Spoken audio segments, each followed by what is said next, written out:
Yeah, 4. You're always the first one here. So while I'm just setting up, just getting things squared away.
Heyo, heyo. Nice. Welcome, welcome. I'm just getting things squared away. Just some housekeeping. You know, driving people to the stream. Normal stuff. So, we'll get all the festivities and the fun going shortly here. Appreciate all you guys showing up a little early. And as all of you know, I always do ads because I need that stuff. Gotta get them ads to get the free ruin shards. Look at that. Free 3 ruin shards? Why not? Would I really pass that up? Hey Cloud Puppy, thank you, man.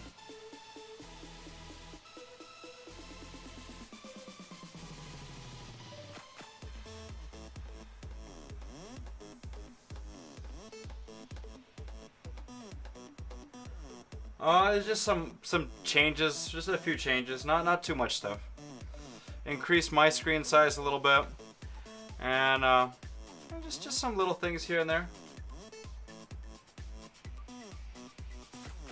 What are you sending? No world boss today. Not today.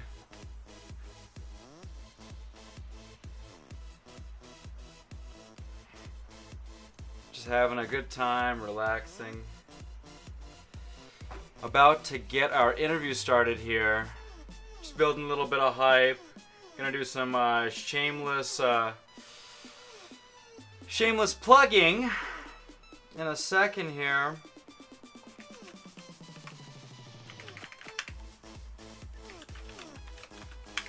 And then we'll give our friend Null a call. I did not get my final mythic. I got a mythic this morning from TG, but not from Orlag.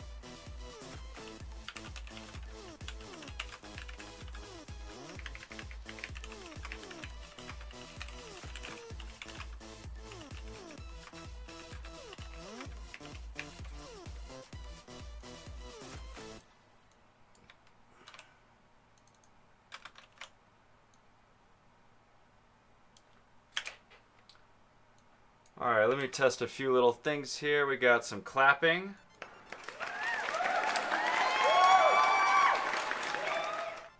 We got some new... are banished!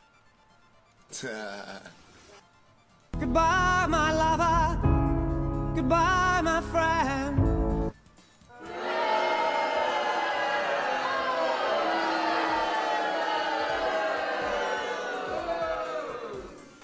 Just a few little soundbar bites we've added.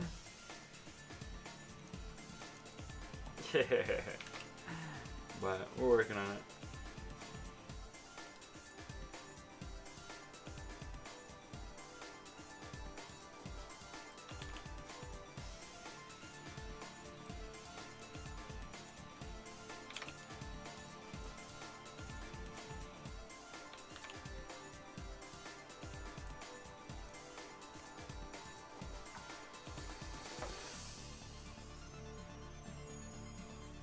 Nice. Huge. All right, guys. Let's give what we got here.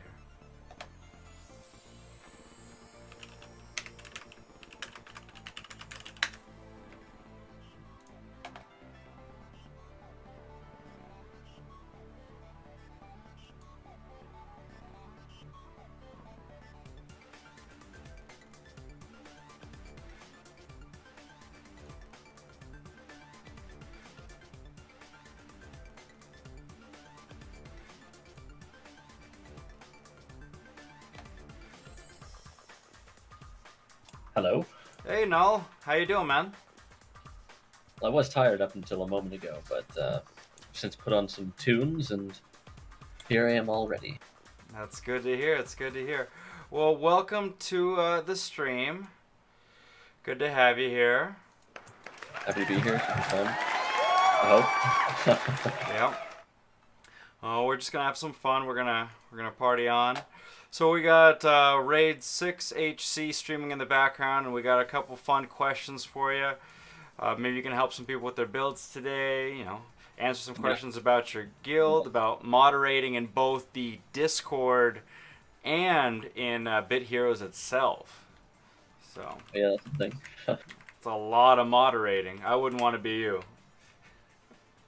Gotta admit, I don't do as much as everyone else, but gotta keep appearances up, you know. Yeah, I'm not sure who does more, you or a Wookiee. I don't know. It's a. I don't know if I've seen either of you actually do any moderating. I've seen Heek, Sella, and Deadpool, you know, throw stuff out there, but Oh yeah. he cusses like a sailor in my stream. I don't know about in chat. It's a little different. So what got you started in Bit Heroes? What got you interested in the first place? I just needed a new game to play. I was getting bored of, absolutely everything. The whole internet has been read, conquered, as you do. So, flashback, I guess, like 2 years ago. Well, basically when it came out, like September 29th, 2016, something like that, around that time. Okay. So And what kind of background did you come from? Did you come from like World of Warcraft or MMO, phone MMO? What's your background in gaming? this is my first mobile game. I mean, I've played like some of those dumb ones like Candy Crush for like a couple levels and then deleted them because they were taking up phone space. But as far as other games went, RuneScape was my MMO of choice. RuneScape? Okay. I still play that occasionally. I tried to get into World of Warcraft. I didn't quite do it, unfortunately. I hear you. What else? Currently playing Rocket League, as I overestimated my time that I had right before we were starting this. So I'm putting some slight concentration into that. Not all of it, though. It's all good. It's all good. Like I said, it's a light interview. We're just having some fun, talking a little bit about, a little bit about the little bits. Yeah. So you said you've been playing Bit Heroes since it started. What was it, 2016? Yeah, 2016. I guess I missed the beta because I wasn't a Kong Plus member. Okay. If you're aware of what that is, you get like some beta access on. Yeah, Didn't I have got it it when at the I wailed during Christmas. They never gave it to me. I spent like surely enough to do it, but I'm sure, still yeah. never done it. I had to buy it, so I spent like $60 on the yearly thing. Oh, what a rip. Yeah, I should have just waited a little bit longer, but I Now- was thinking, if I missed a gem like this game that we're playing, maybe I should just get it. Maybe there's something else. There wasn't, Right. not yet, but still neat. So when you started playing Bit Heroes, would you say there was a player or maybe a few players that you'd like to give a shout out to that helped you out when you started? Maybe some that are still playing or some that are not here anymore. I don't know how much you've learned about me right now, but one interesting thing, or not so interesting, maybe more stupid, is that I probably haven't deleted anyone from my friends list since the beginning of time. So my original carries I still have, even though they're offline for 2 years right now. Wow, that's incredible. Is it though? Could be helping a couple more people now. Right. So one of their names was Nana, just as it's sort of spelt. And well, if I have a look right now. Well, what's the name? I can pull them up in my stream. Spell it. That was Nano, Nano. Nano. Offline for a year, level Yeah, 123. Look at that. there was Astaroth weapon, all yeah, these yeah. classics. Love it. You can check out Far Flyer as well too. FARF. I'm gonna type that in chat. FA. Okay, no, I spelled it wrong. No, I said it wrong. FARFLIE. There. I don't know if you got that. I got it. There we go. Offline for 2 years, level 99. This guy was like the number one at the time. Pretty much, I think, first leader of Chaos as well too. Oh wow. Yeah, Way back there. yeah. And there's a few others which I could list, but they're not quite as interesting. Fair enough. Fair enough. So in your current guild, what capacity do you participate in? Are you like a member, an officer, a guild leader? What do you do there? Now me, yeah, I'm the leader. One of the jokes is if you've heard of Thomas, I'm not sure if you have, but I try to build him up to a certain level of infamy and push him off as the leader. But it's me. Hello. Fair enough. Fair enough. So as the leader of a big guild, a well-known guild in Bit Heroes, what is your what does your position entail? Like what kind of duties do you perform that you say your officers, your other members don't necessarily have to deal with or have to do? Not much. I usually use my lovely members' resources to help me out as much as possible. But otherwise, I still go ahead and been tracking, like weekly XP and whatnot, just to get an idea of how everyone's doing. Okay. So that's So pretty my only one, and then everything else is sort of shared. fair enough. Fair enough. What's it like having like a force of nature like Dan Coleral in there? It's pretty nice. He's an awesome guy. So Oh, he I definitely can, is. I can attest to that. yeah, yeah, and I could care less if he spent more, less, whatever. It doesn't matter. He's good company to have around. Definitely. And For all of you just joining us, we have GG's guild leader Null on the line. If you have any questions, please hold them to the end of the interview. I'm sure we'll get some questions answered as much as we can. I'll also be responding to anything going on in stream chat towards the end of the interview. So just hold on for a little bit. We're going to get through a few more questions, answer some of your questions, and then we'll roll back in. So we appreciate you guys joining the stream. We do have more giveaways coming up. We have a lot of giveaways coming up today. I think we have the first one starting out with two enemy members, H. Hortler and Daho, two good DPS to have on your team. So we'll go to that a little bit later, but for now, let's get back to the interview. cool. I was worried that you weren't streaming for a second. I had someone else's stream pulled up and it said offline, but you are. You're good. Yeah, yes, I And am. I'm actually in it now, so I can read the chat too if any be. Very cool. Hey, look, there's Chaos. Chaos just showed up. No chaos. Um, Now, if somebody would want to apply to GG, what kind of requirements do you guys have? When you guys look for a new player, what do you guys look for in that player? Depends on the state of the game at the moment. Like right now, we're not really doing anything right now because Tier 10's coming out. Okay. We'll be looking for better-ish people right now, but say in like mid-tier where everything's like really boring, nothing to look forward to. We just need cool people that can hang out, have some stuff in common with us for the Okay. most part. Like one of the definite requirement is just hanging out and chatting with us, basically. In fact, it's been said multiple times that the XP requirement is probably 1. Probably joking, but just earlier today, one of the other guild members of mine pulled up a screenshot of me typing very poorly, saying that the XP requirement's 1 per year, something stupid like that. One per year. Nice. Yeah. So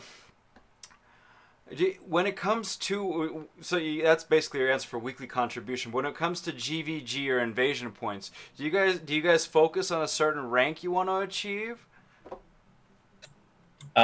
We do if it'll boost us into the next portion where we can maybe get like another upgrade. mind you, I must admit I'm pretty bad at actually spending guild bucks when it comes to upgrading the guild. Oh no. Funnily enough, when it comes to sort of like history of GVG in GG, at least when it came out, it was like well, it was a sort of a huge thing. It was built up to for months, just about since the start of the game. GVG was kind of a coming soon TM, which you may have heard the joke of that. And right when it came out, it was, at least to many, it was somewhat disappointing. And, you know, I thought it was fun, but about half the guild at the time just sort of died. That was 20 players was the cap. So Jeez. had to replace like 10 people. And for the first like few GVGs, our guild at least didn't really care at all. But yeah, now it's just sort of a great TS thing, and the bonuses are worth it for sure. Definitely. So do you, with your team, do you like set up mock-up teams based on the requirements of the GVG, and you post them to support your team? Yeah, anytime there's a new GVG event, everyone's racking each other's brains to find out the most easily autoable team setup at whatever TS maybe you want to drop down, steamroll. Right, like the 2300 or 2100, yeah, that kind of thing. I know that was huge during that the double GVG event as well too. We wanted to get done fast. Fair enough. Now, with T10 right around the corner, what are you expecting? I mean, we've heard of we've heard rumors like mythic mounts. We've heard rumors of we've heard crazy things all over the board. You know, we've heard it all. You've probably heard more than I have. So yeah, maybe I have, but what I think I've heard is probably just more crazy things. I know the joke, at least for me, that I've always been saying is that they're just going to nerf tanks into the ground and give 10,000 extra stats to all quote unquote DPS players if you just want to call yourself a DPS, and then that they're balanced, perfect, fine. But just have as much info as everyone else. You can see the screenshot, see the Gobby type familiar. It seems like it's going to be a standard raid. I am thinking there's probably going to be a new world boss. That's what I'd be looking for. Everyone's had Nether and Orlag forever, and Orlag's not fun. Well, I mean, when me and you did it the other day, it wasn't that bad, but certainly at the start of the tier, it was absolutely terrible. And, well, again, Orlag I've actually done for let's see here, 11 hours the previous day and 13 the other day. So in the past 7 days, I've already done 24 hours of Orlag. So you could be considered a professional Orlag player. What do you think about Orlag? Think it's a good one? Think it could be better? For me, I'm a grinder. Personally, I'm a grinder, so I don't really care what it is I'm grinding. Fair enough, all right. Just a matter of I get through it. I get what I need for Weave, and I just put that as a focus of mine. But less about me, more about you, man. When it comes to T10, are you prepping the guild for it? Are you stacking the members? Are you making sure everybody's active? Are you communicating with them? What are you doing to prep for it? I'm thinking that everyone's pretty much prepping for themselves. I've seen some people throw up some crazy resource numbers, myself included. I have like an okay amount sort of ready. Of course, making sure most people are active, as well as still right now looking for a couple extra members. We're ready to climb to the peak this tier. I was trying to, think of words like that. Definitely, that sounds good, man. That sounds good. I mean, that's why we're here on Twitch, trying to help guilds out and get you guys out there as well. And you see how down to earth you are, and I'm guessing you lead the guild the same way that you sound right now, which is really awesome. Just a question for you. The other day when you asked me, did you end up throwing up that gang sign on stream? I would fail miserably. My hands are useless. Is that right? Try. Can you try throwing up a GG with your hands? Make that. Is that possible? I want to see that. Yeah, that's my best I can do right there. GG. Wow. It's pretty bad. That's fine. I appreciate it. No problem. Where's my heart? There it is. All right. No, when it comes to gear from the past, would you suggest to keep or simply trash certain gear? Is there certain gear that you think will definitely not be needed and can just be liquidated out of the storage, out of the saved gear area?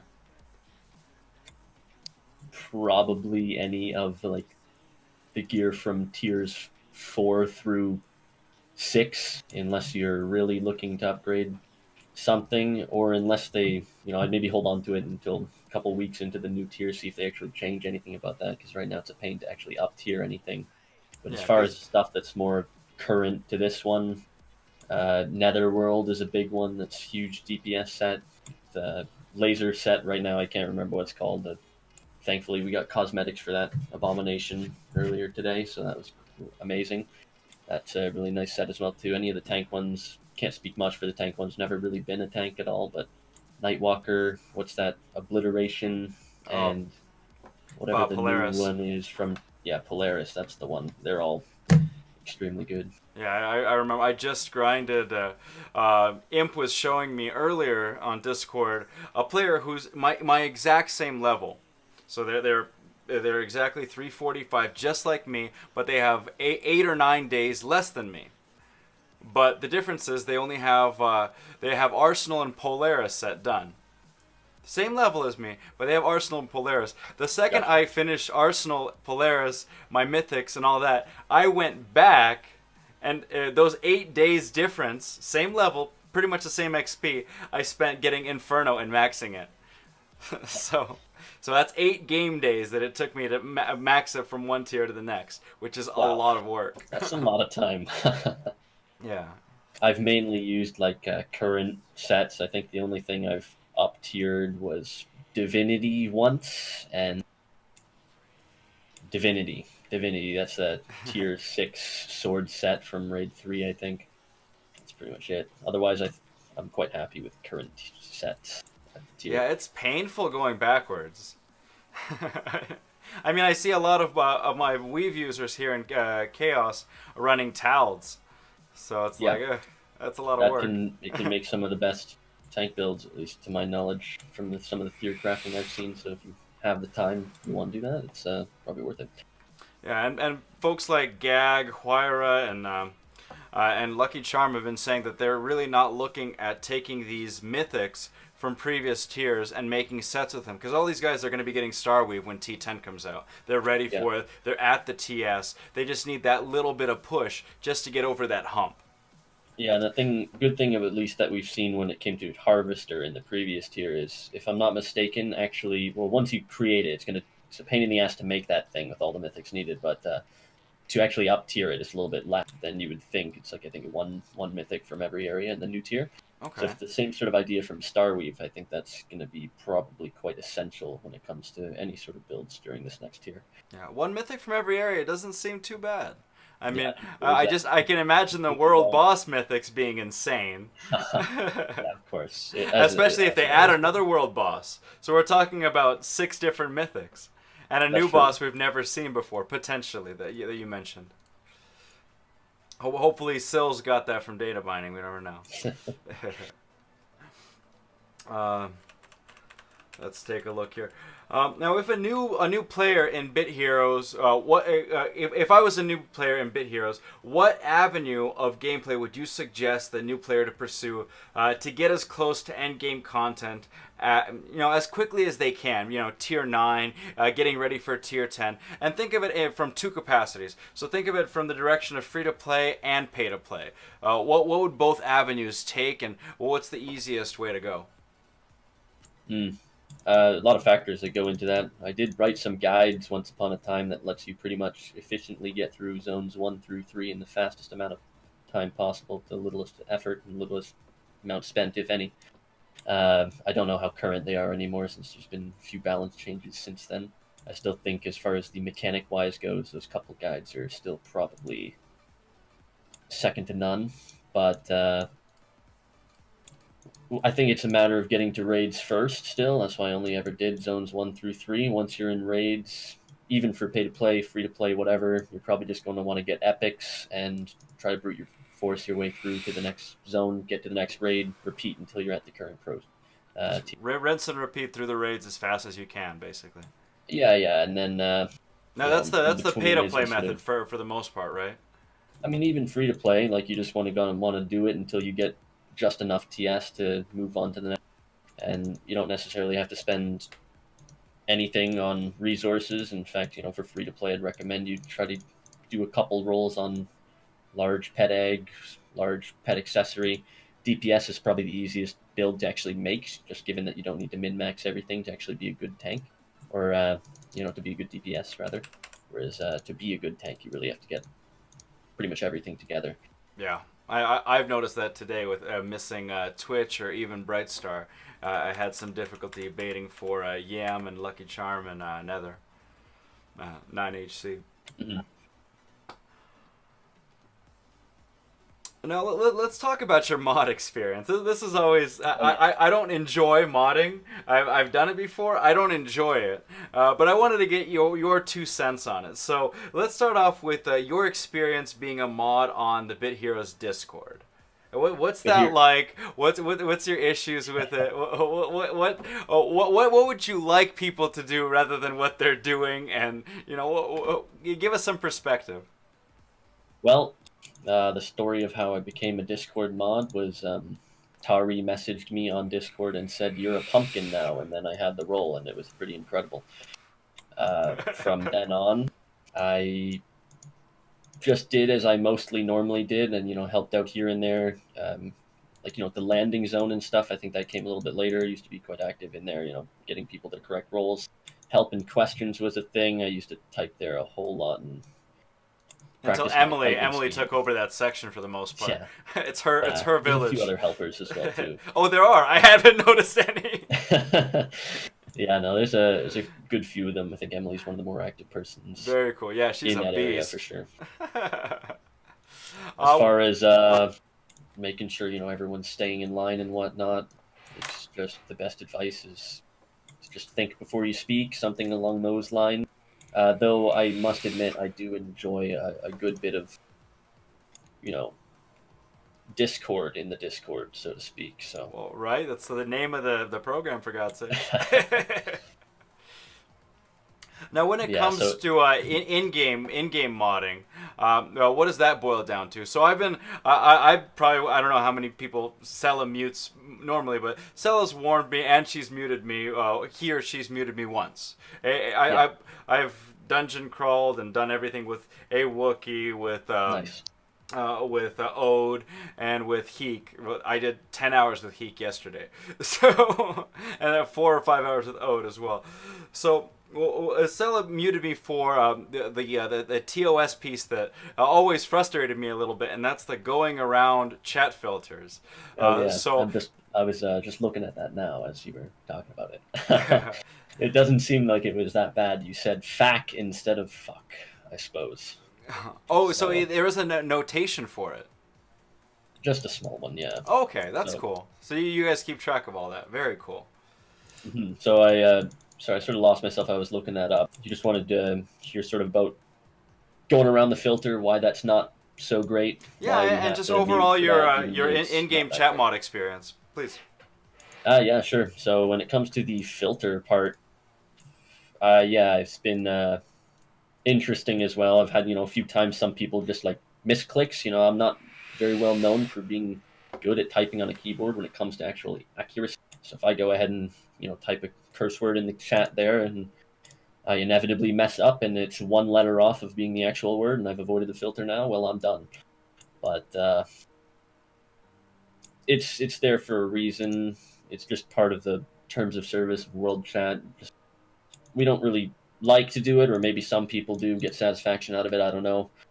But just because there are kids playing the game, it's better if we just do than don't in the case of that sort of type of idea.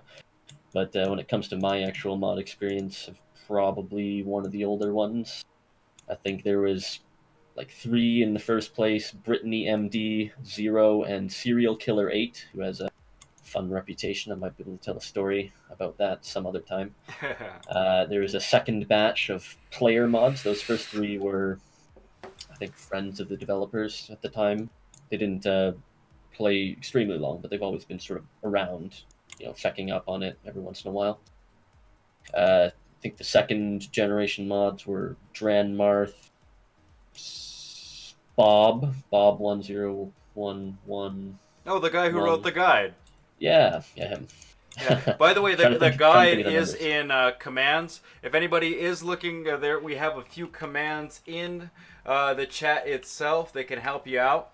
You can find them right there in that stream chat. Just click on that button. One of the commands will link you directly to Bob's guide. Bob's guide is still commonly used today. Shramps +5, Borlon +5. It's definitely helpful for up to a certain tier. I think I finished tier 7 with it. That's incredible. I haven't checked up on this guide recently. I wasn't sure the last time he updated it, but tier 7 is still pretty current. Yeah. So why don't you, before we open up the floor for questions, and before I apologize to Sills, can you give us a quick story? What would be one of your most memorable stories from Bit Heroes? There's a lot of them. I'd need to have my memory jogged. One that I can think of just off the top of my head is when I was trying to win a Trials Gauntlet event, I think, for like the first time. I hadn't won an event before.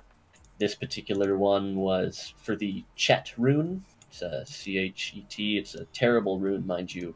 However, it was brand new, and it was very shiny and legendary. And I previously didn't have a legendary meta rune. I think it was just rocking like some rare one or something. Runes were pretty new at the time as well. So I was looking to get sort of capped out. And all's going well. It's you might even be able to pull this up. I'll see if I can pull it up just as I'm speaking about it. But I'm basically a shoe-in for winning, and at this time, it's pretty much you can win with like $200 worth of resources. It's just nothing. So it was quite a bit easier than it is now to win any sort of event, except Toby G44, another legendary, wonderful human being of the bit at the time and now and forever. He was also just looking to grind for grinding for levels. He was already great. He didn't even need the event. It was fine. I actually just talked to him, said, "Hey, can I see about winning this?" And he said, "Yeah, as long as you can just do a bit more so I can still push, just for XP." But week-long event, come the last 2 days of this event, my computer literally got struck by lightning. Struck by lightning? As close to literally as you can think. So struck by lightning? What? Yes. So what happened in that case, no mobile is out at the time, of course, so having a PC is the only way to play this game. Right. Thunderstorm in the area, I'm grinding Trials Gauntlet, got a few hundred tokens used or whatever, just popped, that's what I was trying to say.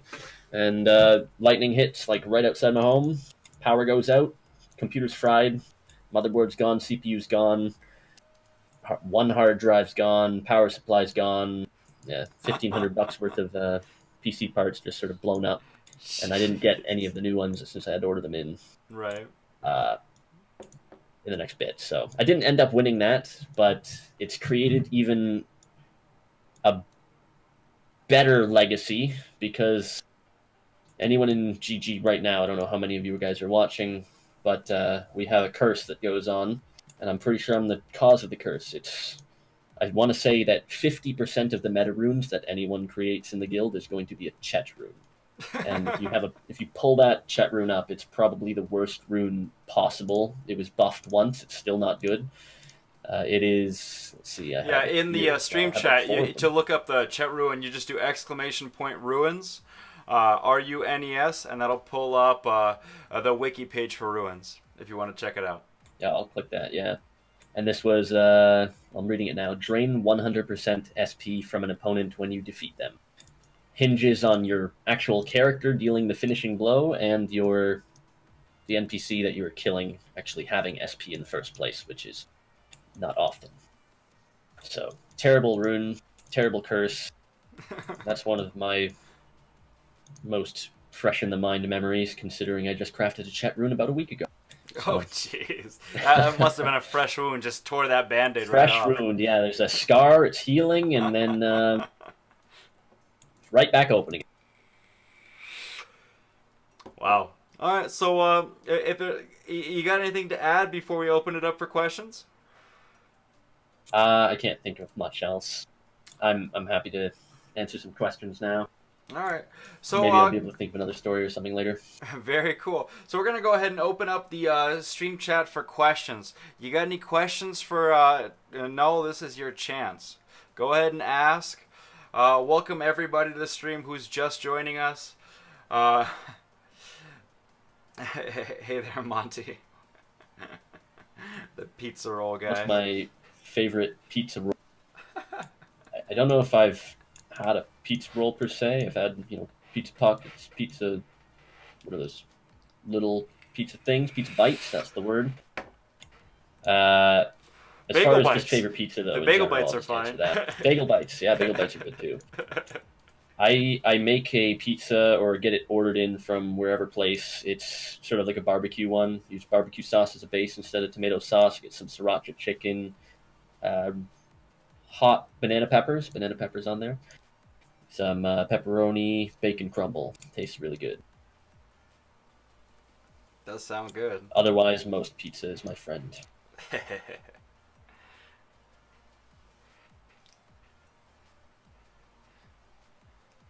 As for Weave negatively impacting future sets and builds, it's from viral intent.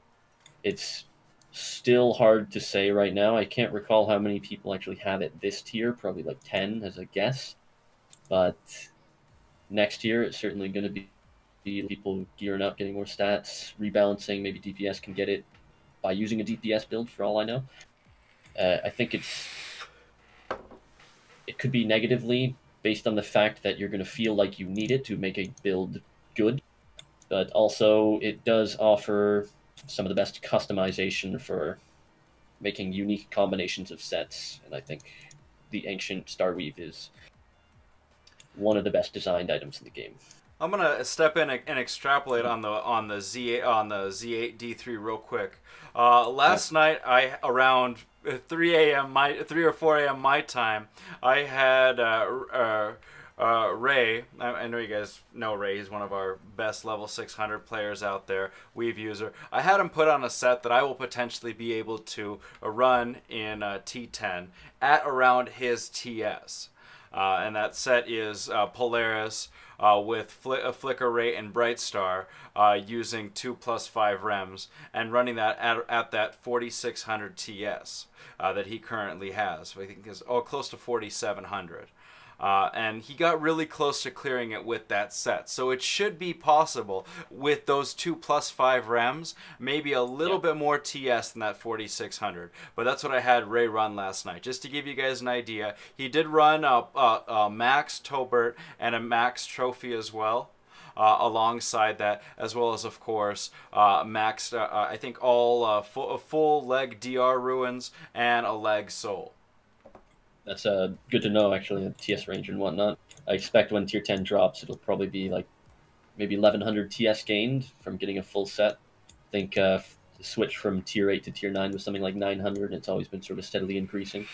So I think anyone that's sort of close to top 100, top 250 even, if they get just full new tier set, probably have a good shot at beating Zone 8 Dungeon 3. With the proper build, of course, like you've mentioned. Yep. Yeah, I mean, it's not even... we were testing it with Brightstar, not even Twitch. So, with Twitch, of course, it'll be a little bit easier, but Twitch is something that not everybody's going to be able to obtain. Brightstar, everybody can farm eventually, can farm it out, especially when T10 goes out. Go back and get that T9, piece.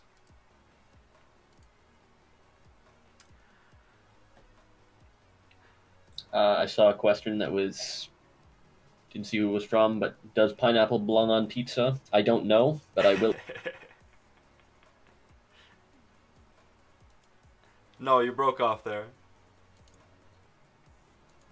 I don't know if pineapple belongs on pizza, but I will eat. And it used to be one of my favorite pizzas, but I haven't had it in a while. Are you running push to talk? I am, yeah. Oh, okay. I'm hot That micing. would be one.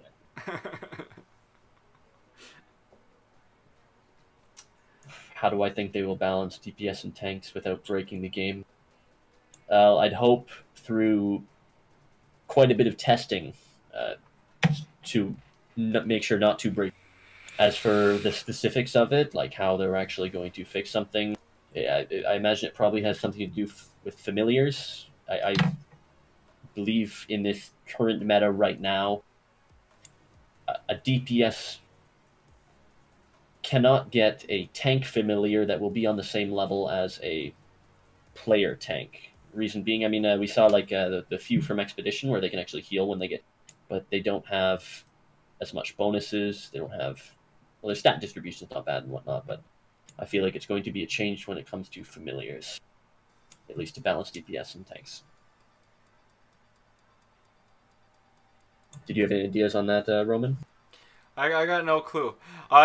In reality, that's one of the big reasons why I decided to start doing these interviews here, is because I'm a relatively new player. I only, unlike a lot of you big boys out there, I only started playing this game December 6th in 2018.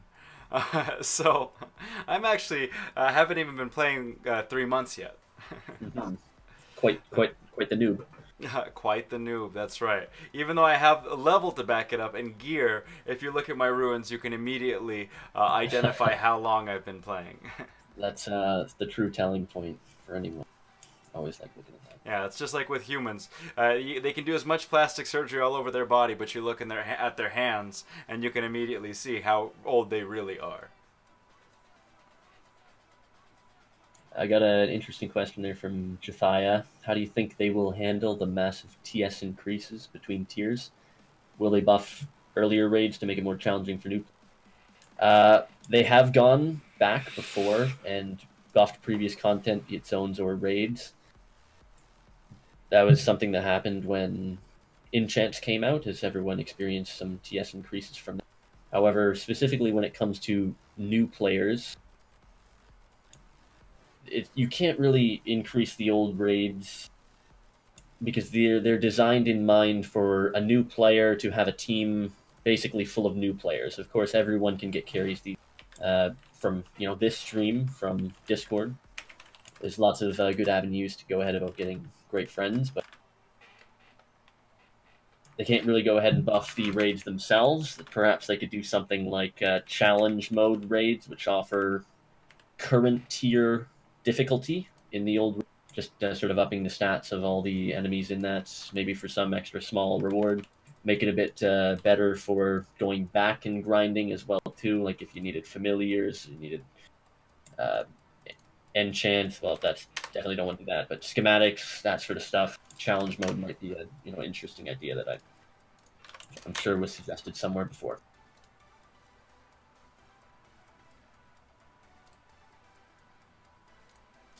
Question from Woe Ranger. Do GG have temp spot for those with low TS want to farm RC?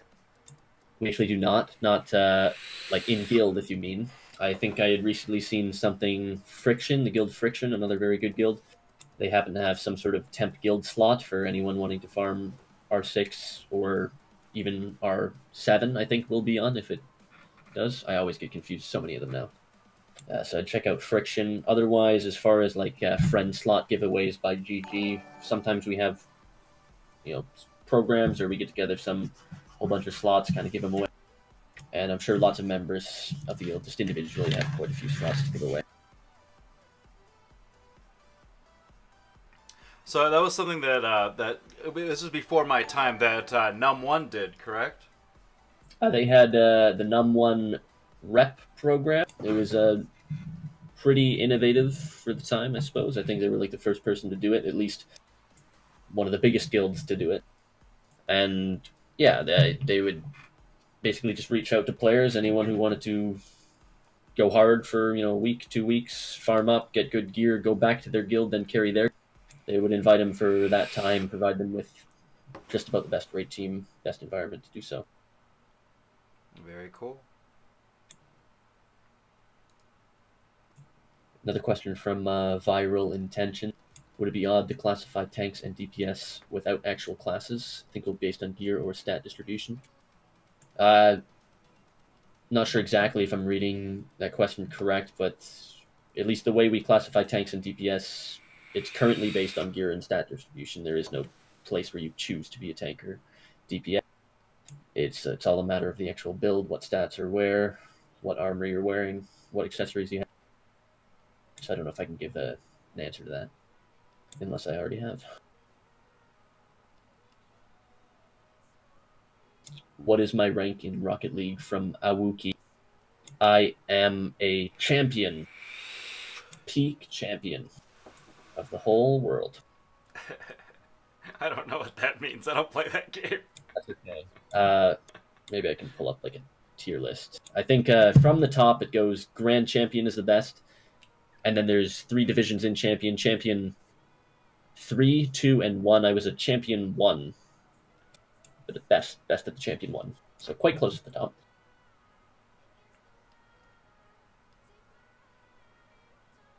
Very cool. Very cool.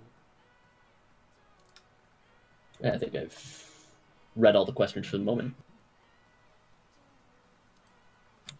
Rocket League advice, Plat 1, 2, trash can.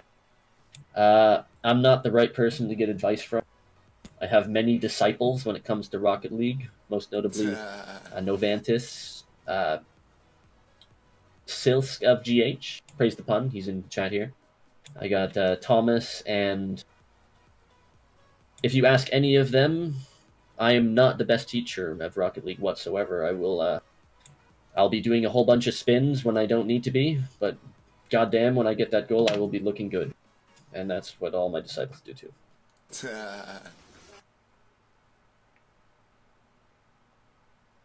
Very cool. Very cool. There's one from Dark Dueler 315. What is your current familiar count out of 303 and Fusion Schematics 184? I'll check right now. I don't know. I haven't looked right in the past. But that does bring up another good story. During R2, when that was sort of the height of popularity, that was probably when I was at my best, be it in terms of rank, completion of the game, all that.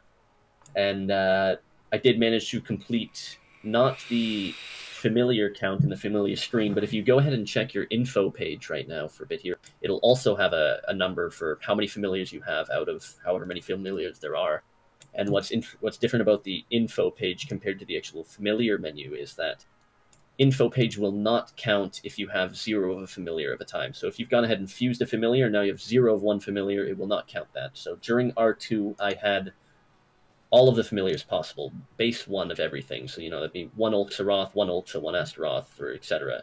That sort of idea. And that was at the time when R2 was out. I think 126 out of 126. As for fusions, of course, during that time I had all of them. But right now, which is what you wanted to know, I have 181 out of 303 familiars. And for fusions, I have 138 out of 184 schematics. Wow. That's a lot of schematics. It's okay. I haven't focused on familiars not nearly enough in the last coming days. That's why I always lose PvP. Well, I know that Dark Dueler and Nero Virgil from Dis, they're big collectors. They try. I think Dark Dueler focuses on familiars, and Nero Virgil focuses on gear from every tier. So, those are my 2 resident collectors in my chat here usually. Yeah, I respect that big time. It's a lot of grinding. Wookie asked if I have a favorite GG member. No, actually, it's me. Gotta love yourself before everybody else. There you go. Wow, look at Dark Dueler's numbers. It's crazy. That's incredible, Dark. You should, given as you're so close, you should work on the info page, as I mentioned as well, to get base 1 of every familiar.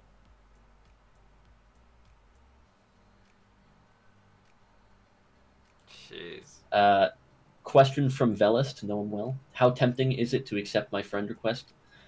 It has been tempting at times. I think you are an upgrade on my team. But considering that you're still in a queue, and if you were here early in the stream, you'll know I hardly delete anyone, if ever. You probably have about another year before you're number 1 in the queue for me accepting you. Damn. I've had a friend request incoming from Velest for probably about a year already, which I just haven't accepted.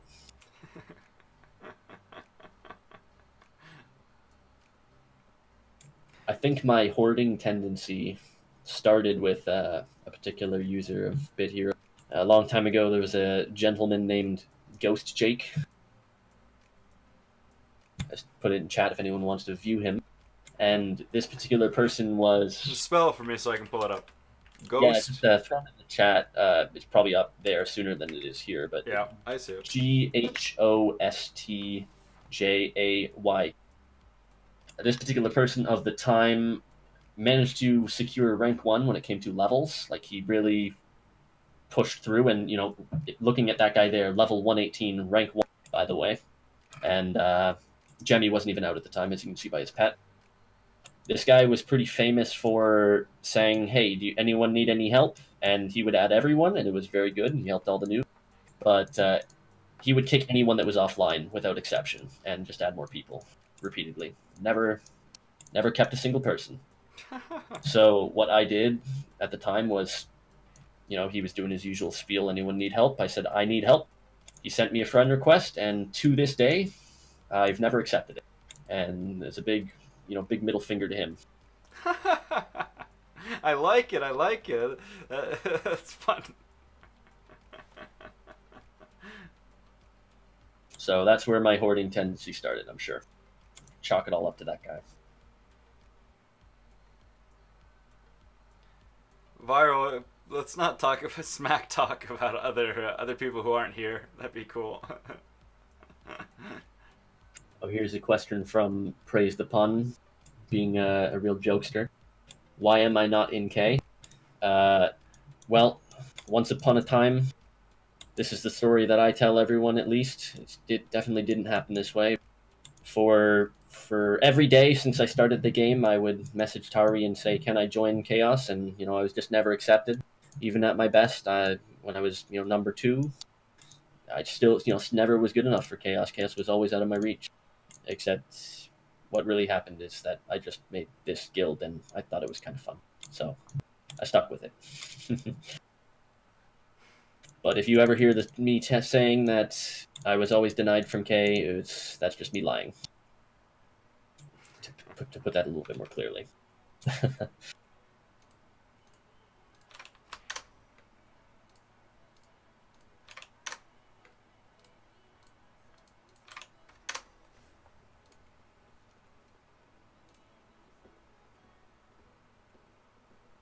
Jathai is asking, what's your favorite cosmetics in the game? Oh, me? Wait, who was asking? Jathia 4. Yeah, I must have missed that. It's pretty new. Well, Jathia, if you view me right now, and if you viewed me when I started the game, you may know that I've had the exact same cosmetic, except for the weapons, since I was level 40. Otherwise, previously, I was an edgy guy just like the rest of you. I used the Zone 3 Slayer armor, the one with the little tilted fedora cap and Slayer. And, after that, hit level 40, I decided, pirate chemo patient is what the look I'm going for. Pale skin, bandana, bald. And that's what I look at. Except, not bald. I actually have hair. And I don't remind people nearly enough, but it's been one of the biggest mysteries of the game. What color is my hair? What style is my hair? Maybe someone will find out one day.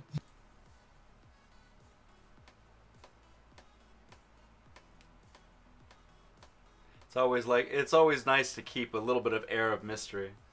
Of course. That's my whole thing. I love it.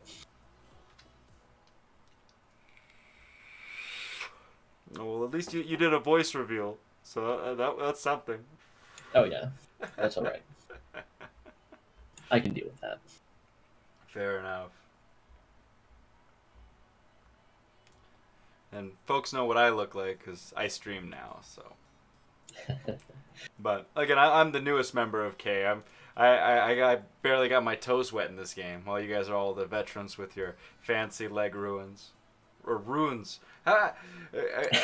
Alo's still making fun of me. I saw someone making fun of you. Yeah, Alo's always roasting me for it. Ruins, I won't hold it ruins. against you. It's just one of those things, just one of those words.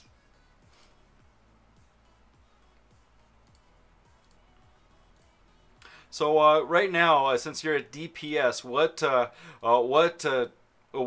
tier difficulty do you do in TG? I just auto 500.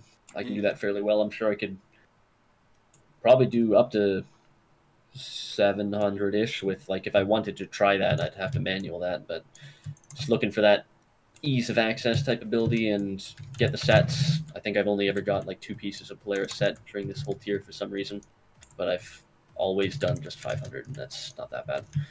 Fair enough. Still secures me a decent place on the rankings, even just with regen, if I consistently use my tokens, that is. I use 2+5 REMs. That's what I do. But Oh, yes. What FAMs do you use? Well, when the previous D3 was a thing, Remoraid was certainly the best familiar for that. That's what you saw everyone. So I went out of my way, and I currently do have 2+5 Remoraids, and I think enough to make a third one. So I use him as my healer, and Ulxaroth +5 as my tank as well. Once upon a time, I was looking to get Rombolio, but I think I still need a bunch of Captain Woodbeards and Bullies in order to make that familiar. But I already have the +5 Babadom, which was the first familiar that I got +5 in general, and my first legendary familiar, if I'm not mistaken, as well. Yeah, At least I still outside use mine once in a while as well. I used to use a +5 Bobodom and a +3 Wembo or +2 Wembo. Oh yeah, when I was +5 Wando was another one of my healers. I'm just much more a fan of the consistent crit damage from, or crit chance, I should say, from Remoraid than I am the crit damage of Wembo. Yeah, that's fair. Yeah, I'll run after this raid. I'll go ahead and run one of my token runs just for fun. Hey, Wookie's got a good question there. How many days played do you have in the game now? Some of you may know that as a mod, I don't actually get logged out from AFK timer. However, I've somewhat prided myself in saying that, I haven't just let myself stay idle overnight. I'm usually playing the game if I have it on. So let me check right now. I have currently 322 days and 13 hours in the game. And I don't know how good that is now, but I did work it out previously. I think when I was back closer to like 250 days or something. Within my first year and a half of play, that's when I was certainly most active on the game, always on my phone, always watching ads. And I averaged it out that I previously at least had it open for something like 13, 14 hours a day. It's certainly gone down a little bit since then. Quite a bit. That's But a lot. the current total was 322 days and Oof. 13 hours. Damn. That's a lot of days. There's an interesting question. Does GG have a sister guild? Because officially K's is Disorder, which everybody knows about, and Sil put a little bit of blurb about how K used to dump its players there that were less spendery. I don't know much about that, so I'm not going to comment on it. But I can comment on that a little bit. Okay, sure, why not? At least when Disorder was created, it got just help from the existing K members. Like, you had some of the top people in Chaos just move over to Disorder just to boost up its levels and whatnot when it was relatively easy to gain. You could have someone that was gaining like 1 million experience a week actually make a difference. So they boosted it up like level-wise just to sort of get it on the boards, get it known. And it's been a more harmonious relationship, I think. I don't know if they actually dropped their lower spender ones from Chaos into Disorder. I think it was more like the other way around for anyone in Disorder who sort of wanted to move up to Chaos. It was kind of like that idea, but Disorder was still certainly their own guild. And I can speak to that because 2 weeks ago, you've been in both, right? Yeah, 2 weeks ago, Winter and I moved over to K from Disorder. So, and we do have an access point with Disorder where they can pick and choose who they want, who they can request from K on their friends list. So we do work together. We do have a joint chat on the main Discord where we work together. I still run with a lot of Disorder members. I still have a lot of Disorder members on my friends list. Matter of fact, on my friends list personally, I have members from all 3 of my big guilds I was in. And I started out in SAOP with Kurako, who's been around in the game for a while too. I went over to Soup, and then I came to Soup's good. Yep, Soup under Catsko Moo, and then I went over to Disorder with Taters, and then I'm over with Lith and Chaos.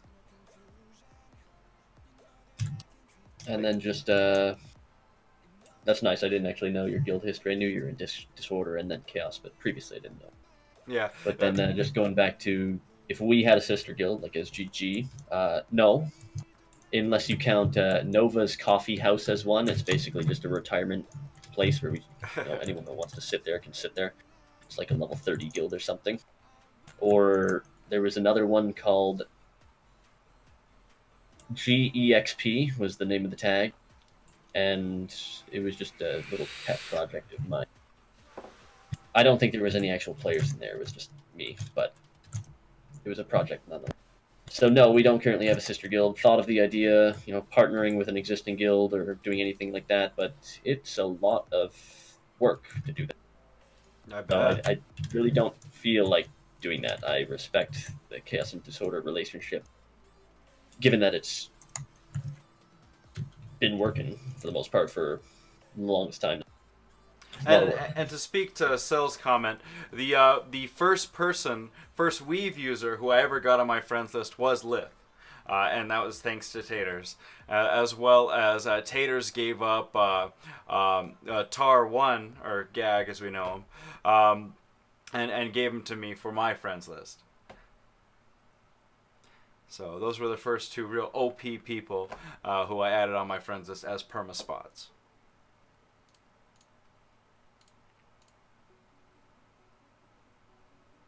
Just trying to read back in the chat again. One question from Viral Intentions. What's your number of raids run? I'll pull that up in a second. I'm sure we can find you on the top list, right? Maybe. No. Wait, yes. Yes, I've only run 15,768 raids. It's a trifling number compared to what you expect. That's a lot of raids. I think I'm at, 1,500 maybe? 1,600? Like a tenth? I had a good number of raids done before, like a long time ago. Like, it was probably rank 2 or something. Some of you may be familiar with me and Ulxa and that wonderful thing we have going where, at least when Raid 1 came out, and more notably when Fusions came out, Ulxaroth was the only legendary fusion, I think, at the time. Maybe Robbie was there, too. Yeah, maybe Robbie and Ulxaroth. And on that particular day that Fusions came out was, funnily enough, the day that Ghost Jake quit, if you remember him from just the last little story. Yeah, we but looked at him. There was a trials event. Gauntlet wasn't even out at the time. For highest clear, you had to... You released your push to talk button.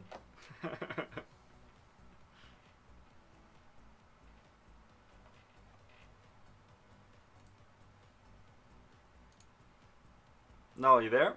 Or did we lose you? I turned off my computer, hit my button.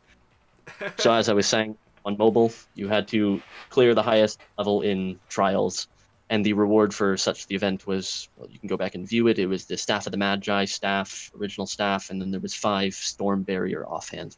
Looked cool. I think they were like some of the very first animated weapons and armor.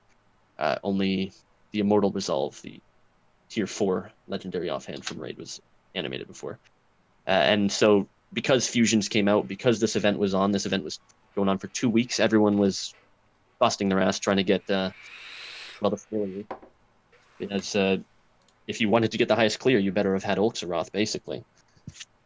So during that time, I was certainly doing lots of raids. I got my Astaroth offer and bribed my Astaroth at 1,200 raids. I got the schematic at 1,400 raids.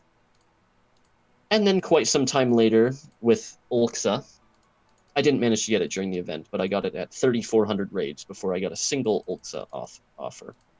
And that was very sad. And I still don't like Ulxa very much. Very sad.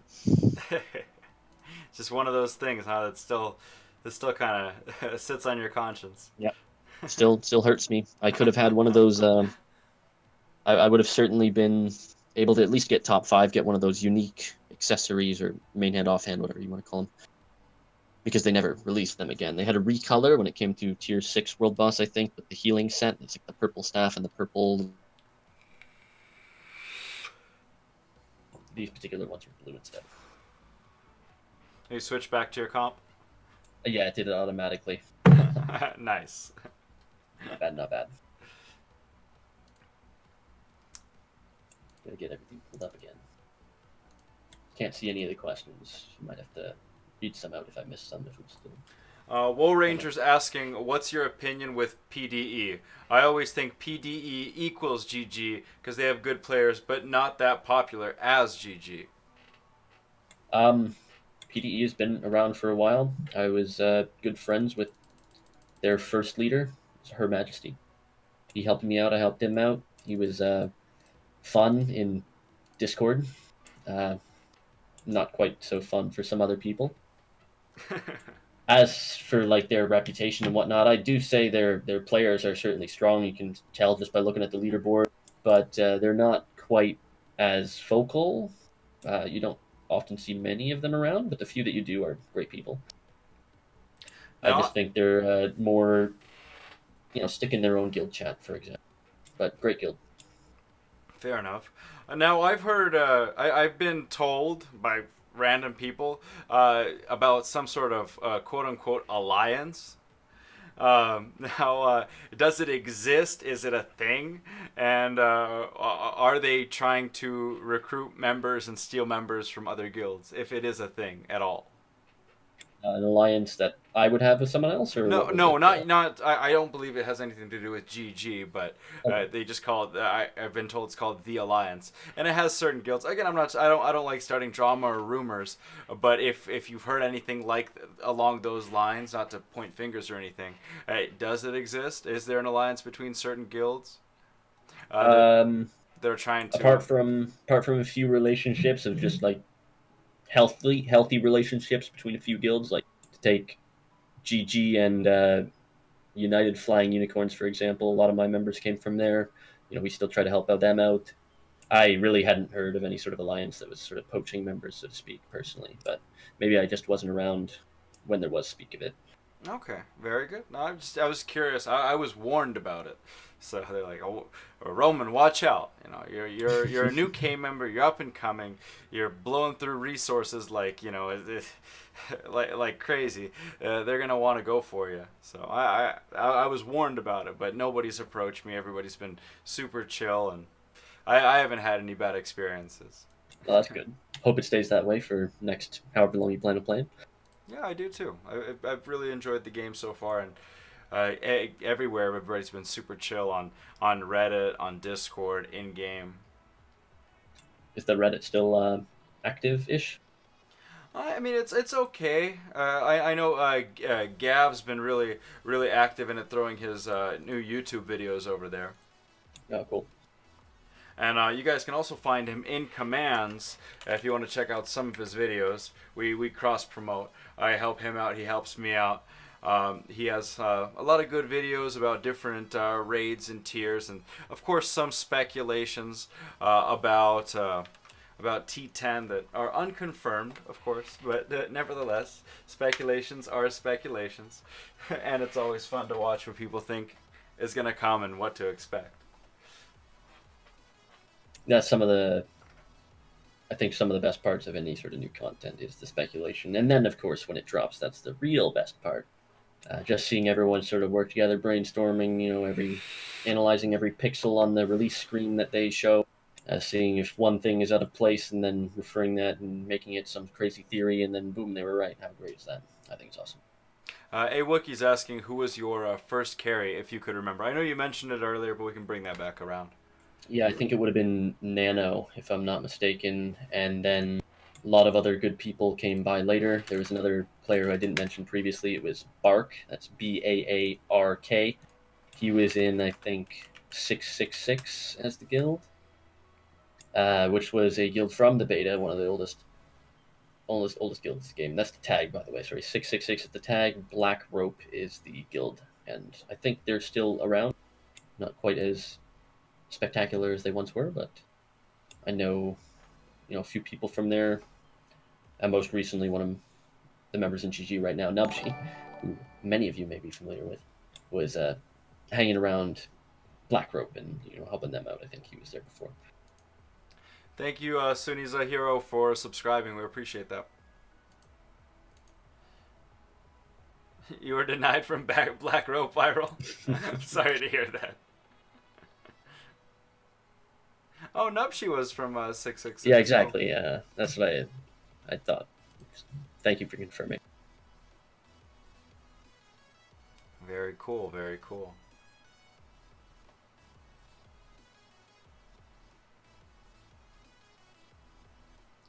So guys, just to give you guys a little bit of preview, we do have giveaways coming up in about 53 minutes.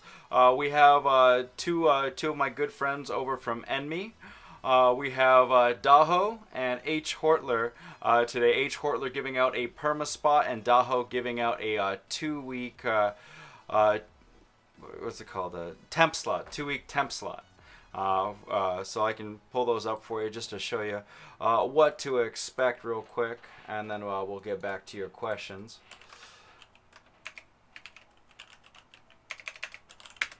There's Hortler. He does have full arsenal. He messes around with his builds a little bit. One little questionable thing is his ruins. He's got full block ruins as a DPS. Funny guy. Funny guy. Was he maybe a bait before, something like that, or who knows? I don't know. That's okay. Daho, on the other hand, is your standard DPS. He's one of the few people who has a tier 9 Mimic and runs it. He runs Mimic and Moon Collage. Typically with Roog, I don't know if he has other pets. He's always run Roog when I've run with him. He does have both all leg ruins. Typically running Chet. I don't think he has Chet. Yeah. I know. We learned about Null's relationship with Chet. Can't help but feel a little bit sorry for anyone using it, but or maybe he's found a way to make it work, and if he has, that's right. But yeah, both of them are World Chat 3 members, so they're Wool Rangers people. Oh, and Skeetler is actually H. Hortler, so there's his comment on that.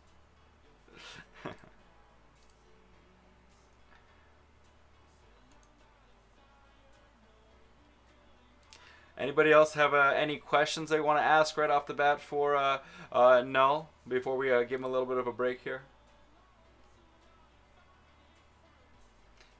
Any game-related questions, GG-related questions, mod-related questions? I mean, this guy, he's in every single area of Bit Heroes. It's rare to get that. You might have somebody from a top guild, okay, but they're like level 250.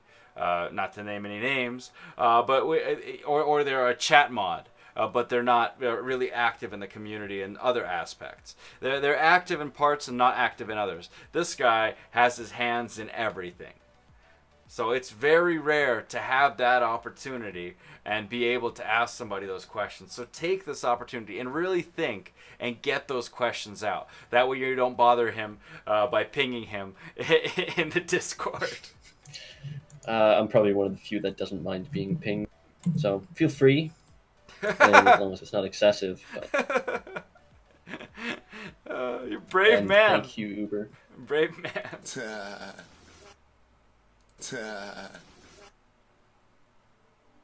No, I cannot hook you up with a mod position, but you can apply whenever that stuff opens. Just got to keep an eye out for it. I don't know if you're referring to Discord mod or in-game, but it'll at least be posted in the Discord, even for in-game mod, if it was any mod positions opening at the moment. What do I think the next skill will be? I hope it's something absolutely ridiculous that takes 4 SP, does a crap ton of damage, or does something spectacular, makes the enemy hit himself or something like that. I think, well, that's basically deflect now, isn't it? Oh, one thing I just want to share while I have this platform to showcase my stuff is that why the hell is deflect called deflect when it's clearly reflecting? It goes back to the same player. It does not deflect in a random direction. I was really pissed off when it was named that way. The first event where deflect was introduced was with an event called mirror. Mirror. What does a mirror do? It certainly doesn't deflect light. Well, maybe it does, but when you think of a mirror, you certainly think of a reflection. So it still irks me to this day. All right, well, let's do let's sneak something in here real quick. Stormlock, if you can bring that question around a little bit later. Well, let's go ahead and use what Uber just said. Let's give away a permaspot from Uber Gecko. Why not? Uber Gecko's OP. Hell yeah. Let's do it. Let's do it. Good man. So let me pull him up real quick. Is it an underscore or a dash? I think it's a dash, right? Uber Gecko, is that right? Yeah, it is. There it is. So Uber Gecko is currently running a bait build, full Polaris with flicker rate and twitch, a max trophy, and a 3 out of 4 Urgoth there. His ruins look interesting. And I'm sure he's got full DR enchants there. It's a great spot. Just to give you guys a chance on this, let's go ahead and pick a number 1 to 100. If you want an Uber Gecko spot, go ahead right now. Pick a number 1 to 100. We'll give you guys a minute to throw those out there. 1 to 100 Uber Gecko spot. Let's go. And we'll go ahead and use hype. And then we'll do a random number generator. The two closest to the number the random number generator produces will get re-rolled for that spot. The top... The two out of those two will get the spot. Let's go ahead and get that done. Let's go, people. Give you guys another minute to get the number in there. Dark Dealer spamming. Nice. Calm the spam, says Moobot. Reminds me of a particular world chat mod. Well, see, the beauty is there's all these different mods that I don't have to do anything. It just automatically does it. Yeah. Saves me a lot of time.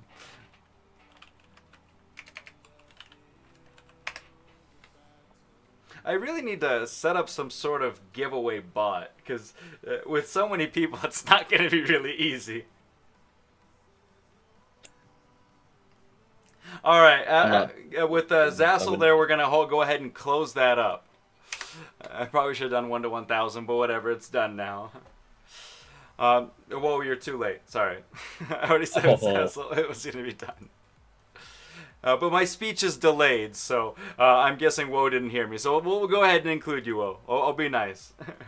All right, the winning number is 49.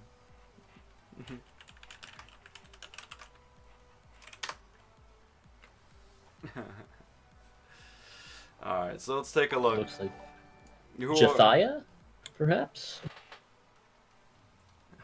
I think it is. And another close one being Wolfdead.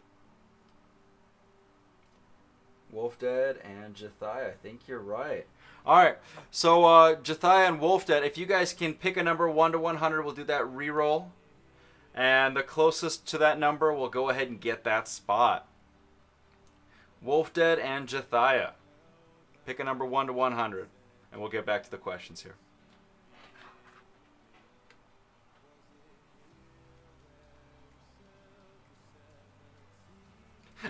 Moopa just pinged his whole server to get on stream. Oh, funny guy. So we're waiting on Wolf to re-roll a number. Unless he already picked one and I missed it. I don't think I did. Was it Wolf? Wait, he picked 2 numbers. Why did he pick 2 numbers? Never mind. Jethia, you win. Wolf did pick 2 numbers. He just disqualified himself for no reason.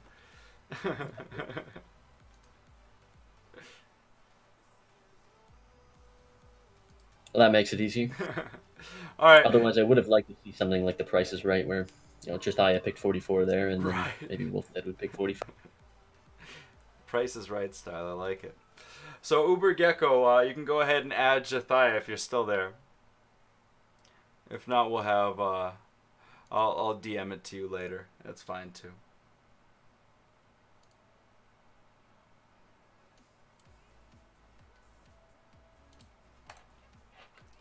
And Jethia, just to make it easier for him, if you could spell out your in-game name. I can copy and paste it. I have it somewhere here on my spreadsheets. You've won in the past.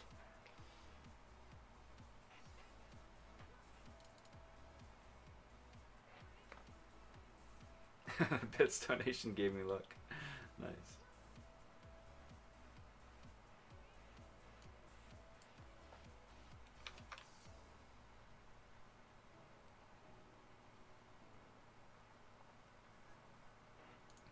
Very good. Guys, keep pounding those questions. While we have Null here, we got to take advantage of him in the nicest sense possible. I will have to be going soon. Getting tired. Well, not really, but I'm having fun here. I think I can scroll up a little bit, and I might have missed Cadlam's question. He asked, what was it? I'm gonna find it again. Yeah, I really gotta find this. Oh, how do you like the path the game has taken thus far? Me, I like it. I continue to have fun to this day. I feel like the last few previous tiers have been small bit stale. I think we had, like, in terms of new content, we've had a new expedition or maybe a couple new expeditions. But as far as the formula goes, it's pretty much pretty standard here, and I hope Tier 10 will rather shake it up, be it in terms of, well, this is what I've been looking for, like the whatever DPS tank rework they're doing, just a meta shift. Anytime we've had a meta shift in the past, it's been fun for a lot longer. You don't want to stay stale for a whole time. So I'm really glad that this is going to be put through in this update here.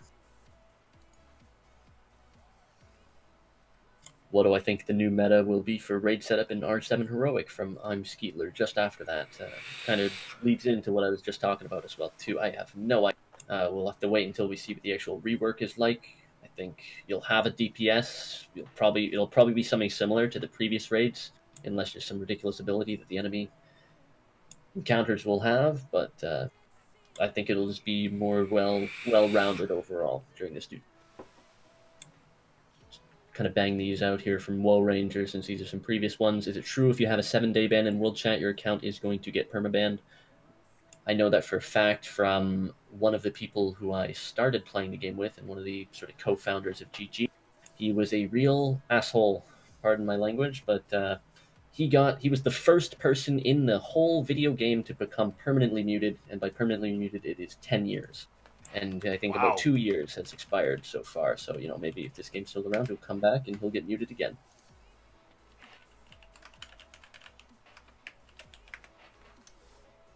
There's one from Stormlock360. Are absorb fams worth it? Still in the mid game. Most recommendations for deflect, block, or if you are a DPS, which probably are given the nature of the question, you might have heard that Meaty. Surprisingly, that's the guy from Orlag.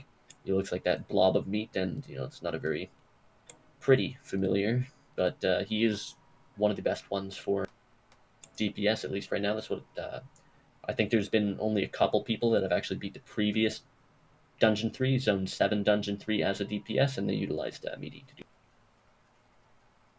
As for any of the other ones, I couldn't comment on that. I think the best familiars in general are the ones from the recent expedition, where they can heal when you hit, or when they get hit, or when they hit. Any of the ones. Yeah, well, you got to be careful. You are banished!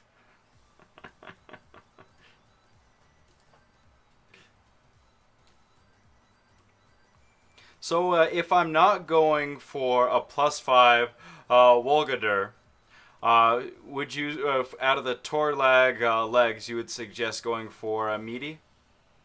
As a tank familiar, I would think so, Okay. Personally. What about maxing a Torlag? Is it worth it? I'll have to just look at what that is. Was that not a DPS one, or did he have? I believe that's the heal one. The heal the crazy. heal That's the green one. That's the one that green rips your face off. Yeah. I mean, I guess I can remember to our time that we just tried. Torleg as a healer in general, like not as a tank certainly, but as a healer, he's certainly not bad. His stat distribution makes him beefier than some of the other tanks. Like, that's why Wembo is kind of doing not so great right now. His stat distribution is super low, really high power, really high speed, but continuously as you get more stats, it changes what familiars are relevant given the stat distribution. You know, you want to have it either slightly above your DPS, like in terms of health, or slightly above your bait. So Torlag is absolutely one of the best healer familiars. If you can get 1, 2, 5, that's great.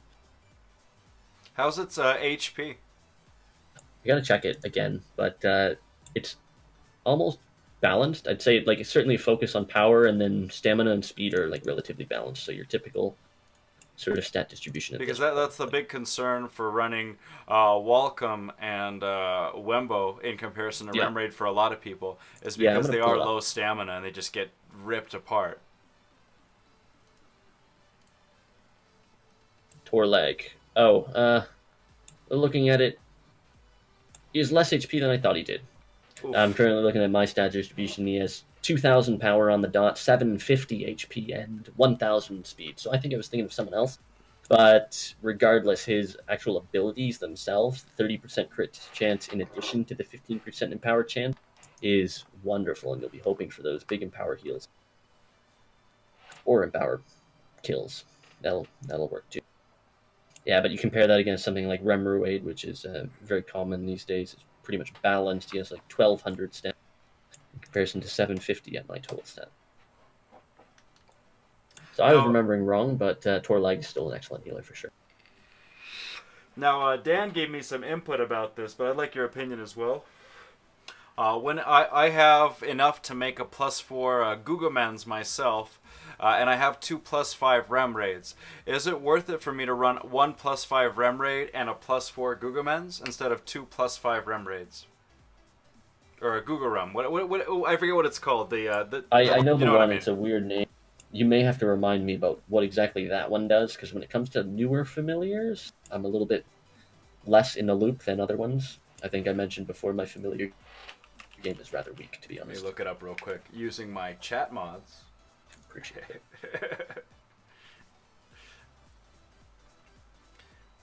Handy dandy commands. Let's see here.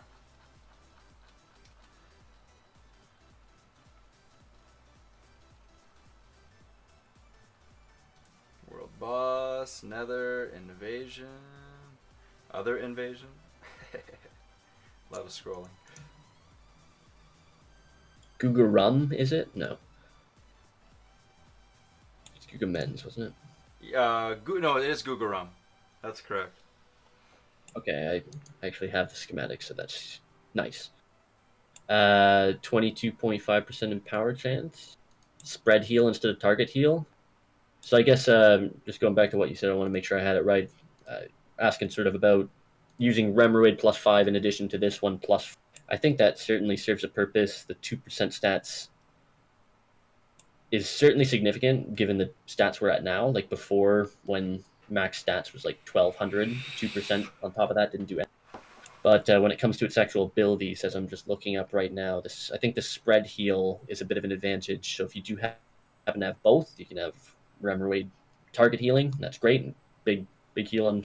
Or the spread heal will help top everyone off. I think it does make sense to run 2 of them if possible. Like 1 of each, rather. Okay. Yeah, it's just I wish I could +5 it, but I didn't get even though I had from this last expedition I did have 2.8 million points. It wasn't enough. Yeah, it's quite crazy making those expedition familiars rather exclusive. Definitely.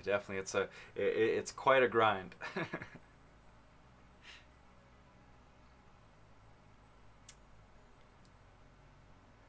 So, Null, are you recruiting anybody now to GG? Yeah, I think we have 1 spot open, at the very least. Okay. We are looking to recruit people. Our most recent recruit is Kat, and she is wonderful. Kat's phenomenal. Huge shout out to Kat. I was in soup with Kat as well.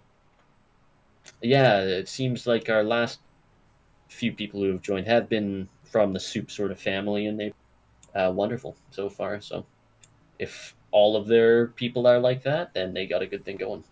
Yeah, they're good folks over there for sure. Huge shout out to Soup.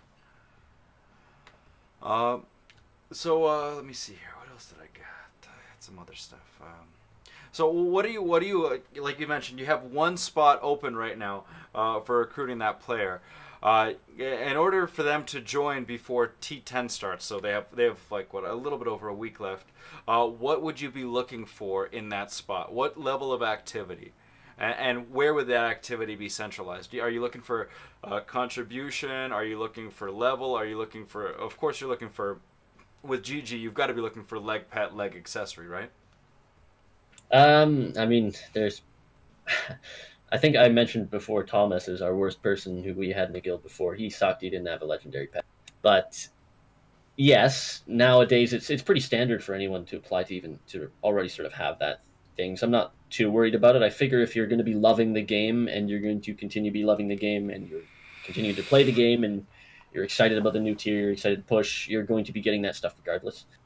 So I'm not definitely not against not strict requirement in that sense, but as far as what I'm looking for in general when it comes to just before this tier and even probably as we continue just after this tier is of course contribution. That's great. Leveling up. We'd like to see you growing. We'd like to see you getting good, so to speak. Level can Nice, come later. nice. I like that. throw in the guild name. It's getting good. Oh, I yeah, like yeah. it. I like it. Yeah, level can always come later. Just going back to what I previously said, if you're passionate about it, you stick to it. Level's going to come anyway. So And do you have a spreadsheet or a spreadsheet or an online form that they can use to apply? I'm not sure if it's active right now. You'll see us probably posting in the guild-related portion Okay. of the main Bit Heroes. We sometimes use a spreadsheet. Sometimes we just have them direct message us. Okay. So they would direct message you and what are your top officers in GG, by the way, if you don't mind me asking, of course. Oh no, that's no problem. It's me, and you can message me, though I can't guarantee a response. I'm on Do Not Disturb quite a bit, so I might miss it or be really long. You can message Novantis, as scary as him being an admin may be. they're not as scary as they seem. Most of them are really genuinely nice people. Kolb is a great one. He's been with us for a long time. Met him recently. He's a wonderful person. You can message Dan if you want to. He's kind of scary too, being one of the top players in the game. Krug. There's a lot of people you can reach out to. Hell, if you reach out to absolutely just about anyone, they will at least direct you in the right place to go. So you can message just about anyone, and I don't think anyone has anything against that. Like some people get mad about people messaging them, and that's just dumb. That's fair. That's fair. So just so you know, you're seeing only about 33 people, maybe 30 up to peaking at 40 watching here. Throughout the day, I have all my videos are recorded and stored for 14 days. So you're gonna see a lot of people throughout the day come back on and rewatch and learn that you're recruiting. So we're using this as also a really good platform to get you those recruits and potential new GGers. Hell yeah. I appreciate you giving me this platform. It's been fun so far. Yeah, you answered a lot of questions, and I think you helped a lot of new as well as a little bit older players who are just looking to get the simple stuff answered, and then the everyday trolls like our favorite Woe Ranger with the ban questions. Yeah, he's been a real chap about that. I think that's funny. She's been a real big chat. Very good, very good. Yeah, I always forget about my SS. Thanks for reminding me, Roblox.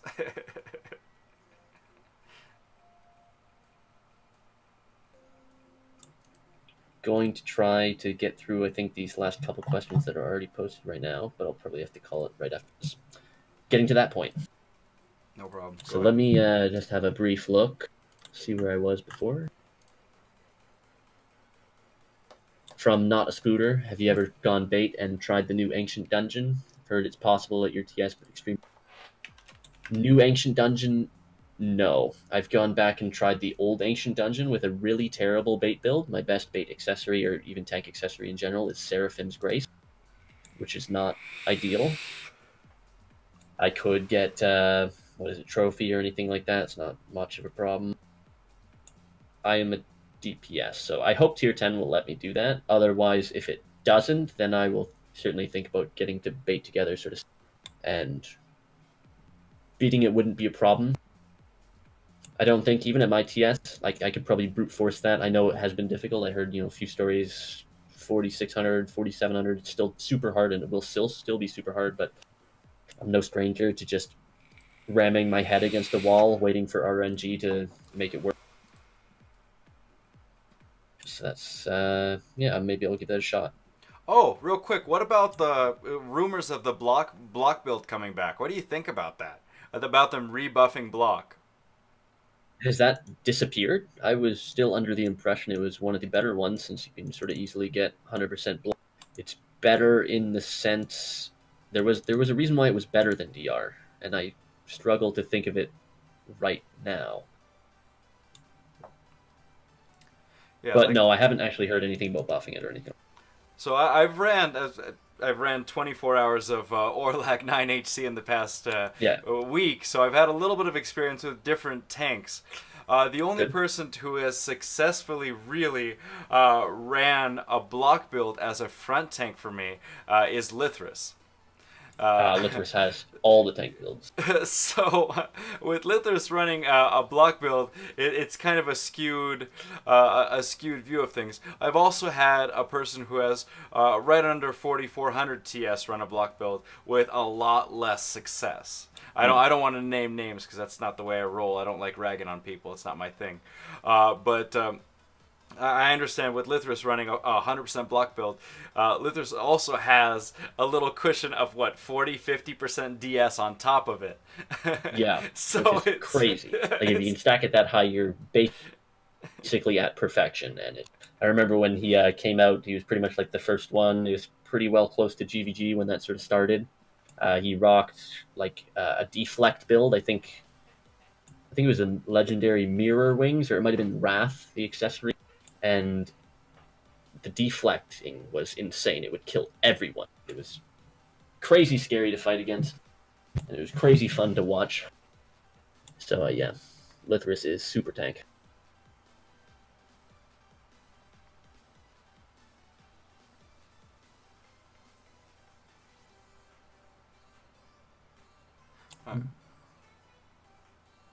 Anybody got anything else for Null before he passes out on me?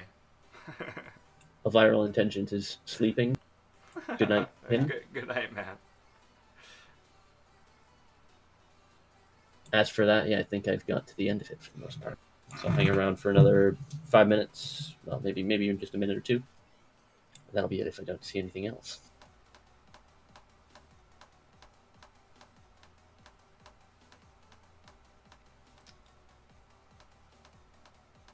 Very good. So guys, we're going to be holding these interviews with a lot of top players and top guild leaders throughout the next few weeks. I have some scheduled, some pending schedule. I know I have Dan coming up. I don't know when I'll have him, but I am going to try to push him for this weekend if I can. It's based on if I can do Twitch on my laptop on vacation. If I can't, then I won't, but I'm still going to try to make it work. Definitely getting a Weave user to answer Weave-related questions is something a lot of people are curious about. The variation in Weave builds, the possibilities, what builds has he come up with, what builds is he predicting, that kind of stuff. I've had a lot of questions about that, and getting that Weave user on here is really going to help answer that. That'll be a real good one. I might have stories from the past, but he's certainly one that's a little bit more current with the time, knows more about the familiars right now. Weave, of course, really interesting. Definitely. And where are you on a vacation, by the way? Well, I have two homes. I have a home in Vegas and San Diego. I'm going to my San Diego home for a couple days. Very nice. That'd be fun, I'm sure. It is what it is. It's family. It's my mother-in-law and brother-in-law live there. So it's just, my kids go over there. There's a room and everything. They have the same setup they have in Las Vegas, they have over there. So it's an easy transition for them.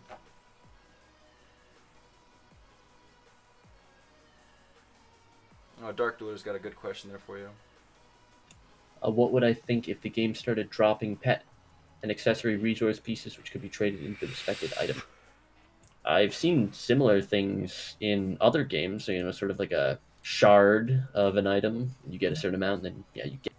If you're talking about maybe like critter jelly or the component cream to actually upgrade them, I don't think that may be a bad idea if it's in small enough rates, although they're rather generous with the events when it comes to actually getting that.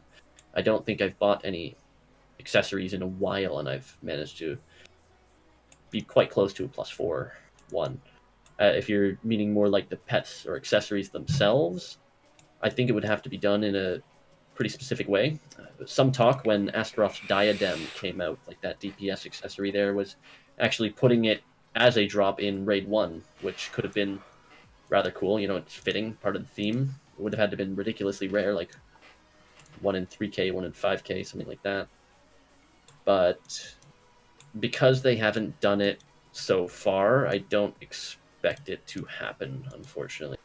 Have they ever posted drop rates for dungeons at all? No. So it's all speculation on those. It's all speculation. With the amount of data that we've gotten so far, it's pretty accurate, but with the constant increase of consumables. Like, I remember a lot of data was done when 100% scrolls were like the only thing, and it was something like 1 in 100 for a legendary even. And now we've got, 250% boosts with those week-long ones, which are absolutely insane. But I don't have that info top of my head. Theory crafting, somewhere on the Discord, there'll be a spreadsheet with like 1 million raids run and lots of drops. I know Dan, actually, that might be something to get in with him if you talk to him. He keeps track of a lot of his stuff, be it drops or mapping out builds and all that. So he's going to be exciting. I hope he speaks Russian for the stream. Does he speak Russian? Only when he's drunk. Oh, but he is a actual fluent Russian speaker. Sounded nice when I heard. Okay.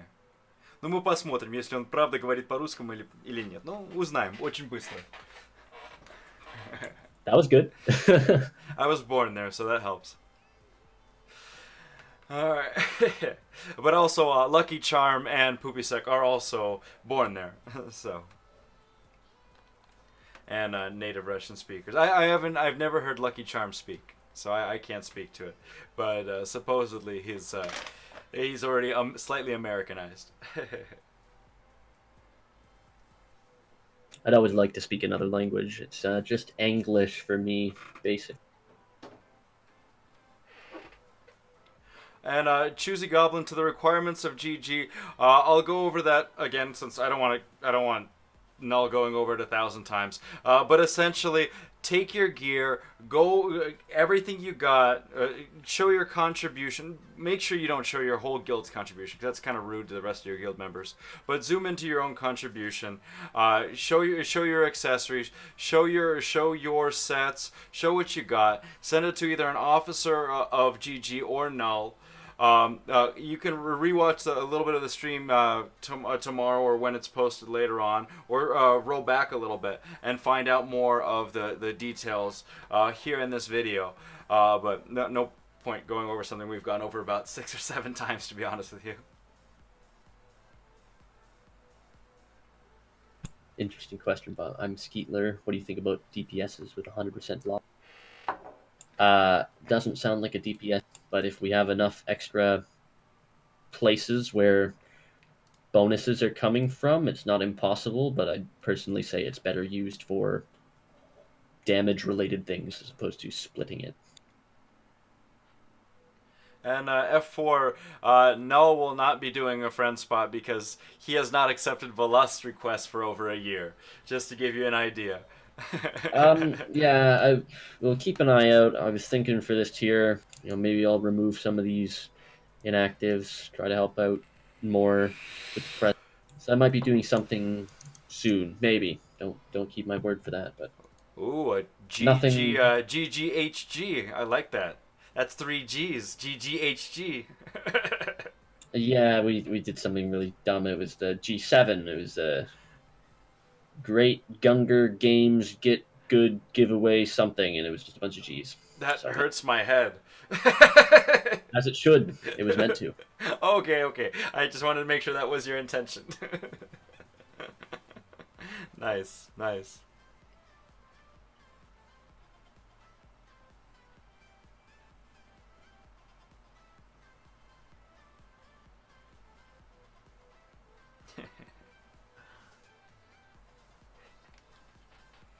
Otherwise, given that that was, I think, the final question for that, this would be a good place to leave off.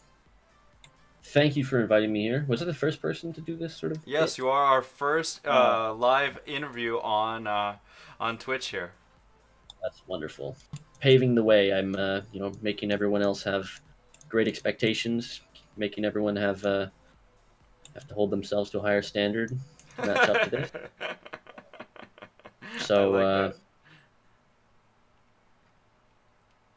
I will be going off. Thank you so much for inviting me. It's been more than I really thought it was. I think I messaged you saying I'm not very good at interviews, but I had a lot of fun today. And I really appreciate you coming out. It's a huge shout out to GG and Uber Gecko for giving a spot as well. I mean, yeah. It was just a great experience. I think we got a lot of questions answered that a lot of people wouldn't even have guessed to ask. So, and I'm sure this video will be watched tomorrow and for the next few weeks and get a lot of details out of it. But definitely, if you are looking to apply to GG, they do have a spot open. As you can expect, they have stringent requirements, and apply. See what it takes. The worst that'll happen is they'll tell you you're missing this, you're missing this. This is what you need to do to get here. Give it a go. They're a good guild to go to. Thanks for coming, Null. Really appreciate your time, man. Have a good evening. Good night. Peace.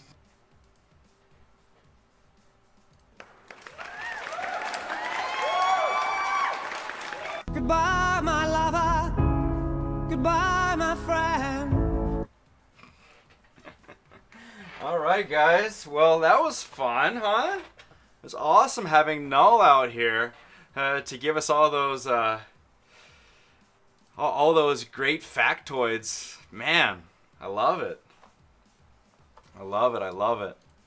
Super cool, super cool. So we are about 17 minutes for our first friend slot giveaway of the night.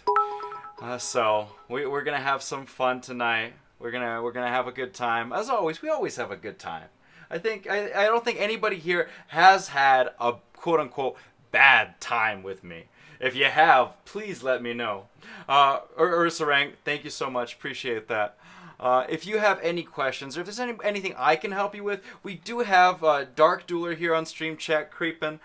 We also have a lot of top members. If you have questions about your build, if you're looking for low B friend spots, let us know. We can help.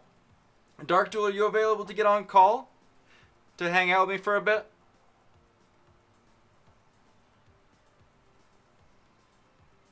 Or you still got that billiard thing going on?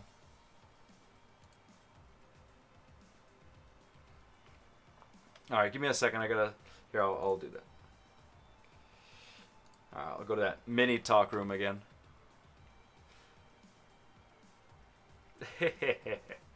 Nobody's trying to follow Null. It was a great interview, but everybody's any participation is awesome. What's going on? Hey man, welcome. How you doing? Doing good. That was a good interview, huh?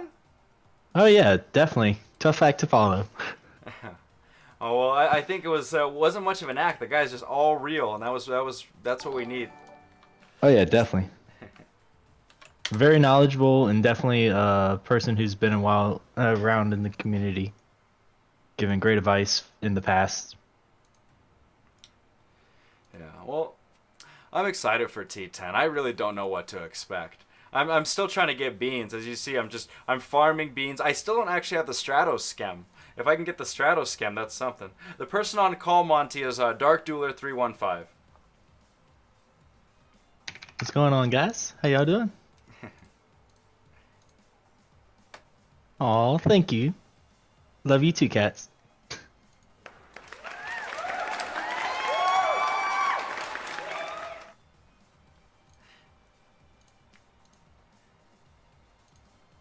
So what? Yeah, right now, I was gonna say right now I'm grinding for those dewdrops, trying to get Stratos myself so I can add to the fam decks, Man, building up my collection. I'd love to get the schematic. I have had no luck. I still have only those two mythic schematics, just Drenith and Rombolio.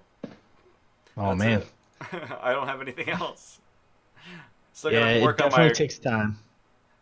still gotta work on my Gugamens, or what is it called, Gugarum, and I don't know what to do with these with Stratos. I don't know what's gonna happen if I don't get him by the time it's T10. I mean, I'm mostly getting Stratos just for the collection. I don't see where he's really stronger than some of the other characters as far as familiar wise and support of like DPS, tank. There's always better DPSs to go with a tank player. And then if you are a DPS player, you kind of want to run more like meaty for the front tank and then someone to also support you, keep you alive and sustain you. So I don't really see how he adds to that support, but who knows, with T10 might be a whole different aspect of the game. What do you think about the rumor that they're gonna buff existing leg familiars? The only buff that I can kind of see is them doing mythics, bumping up to the actual what they need to be, 100% minimum, 110% max, rather than the 95 to 105.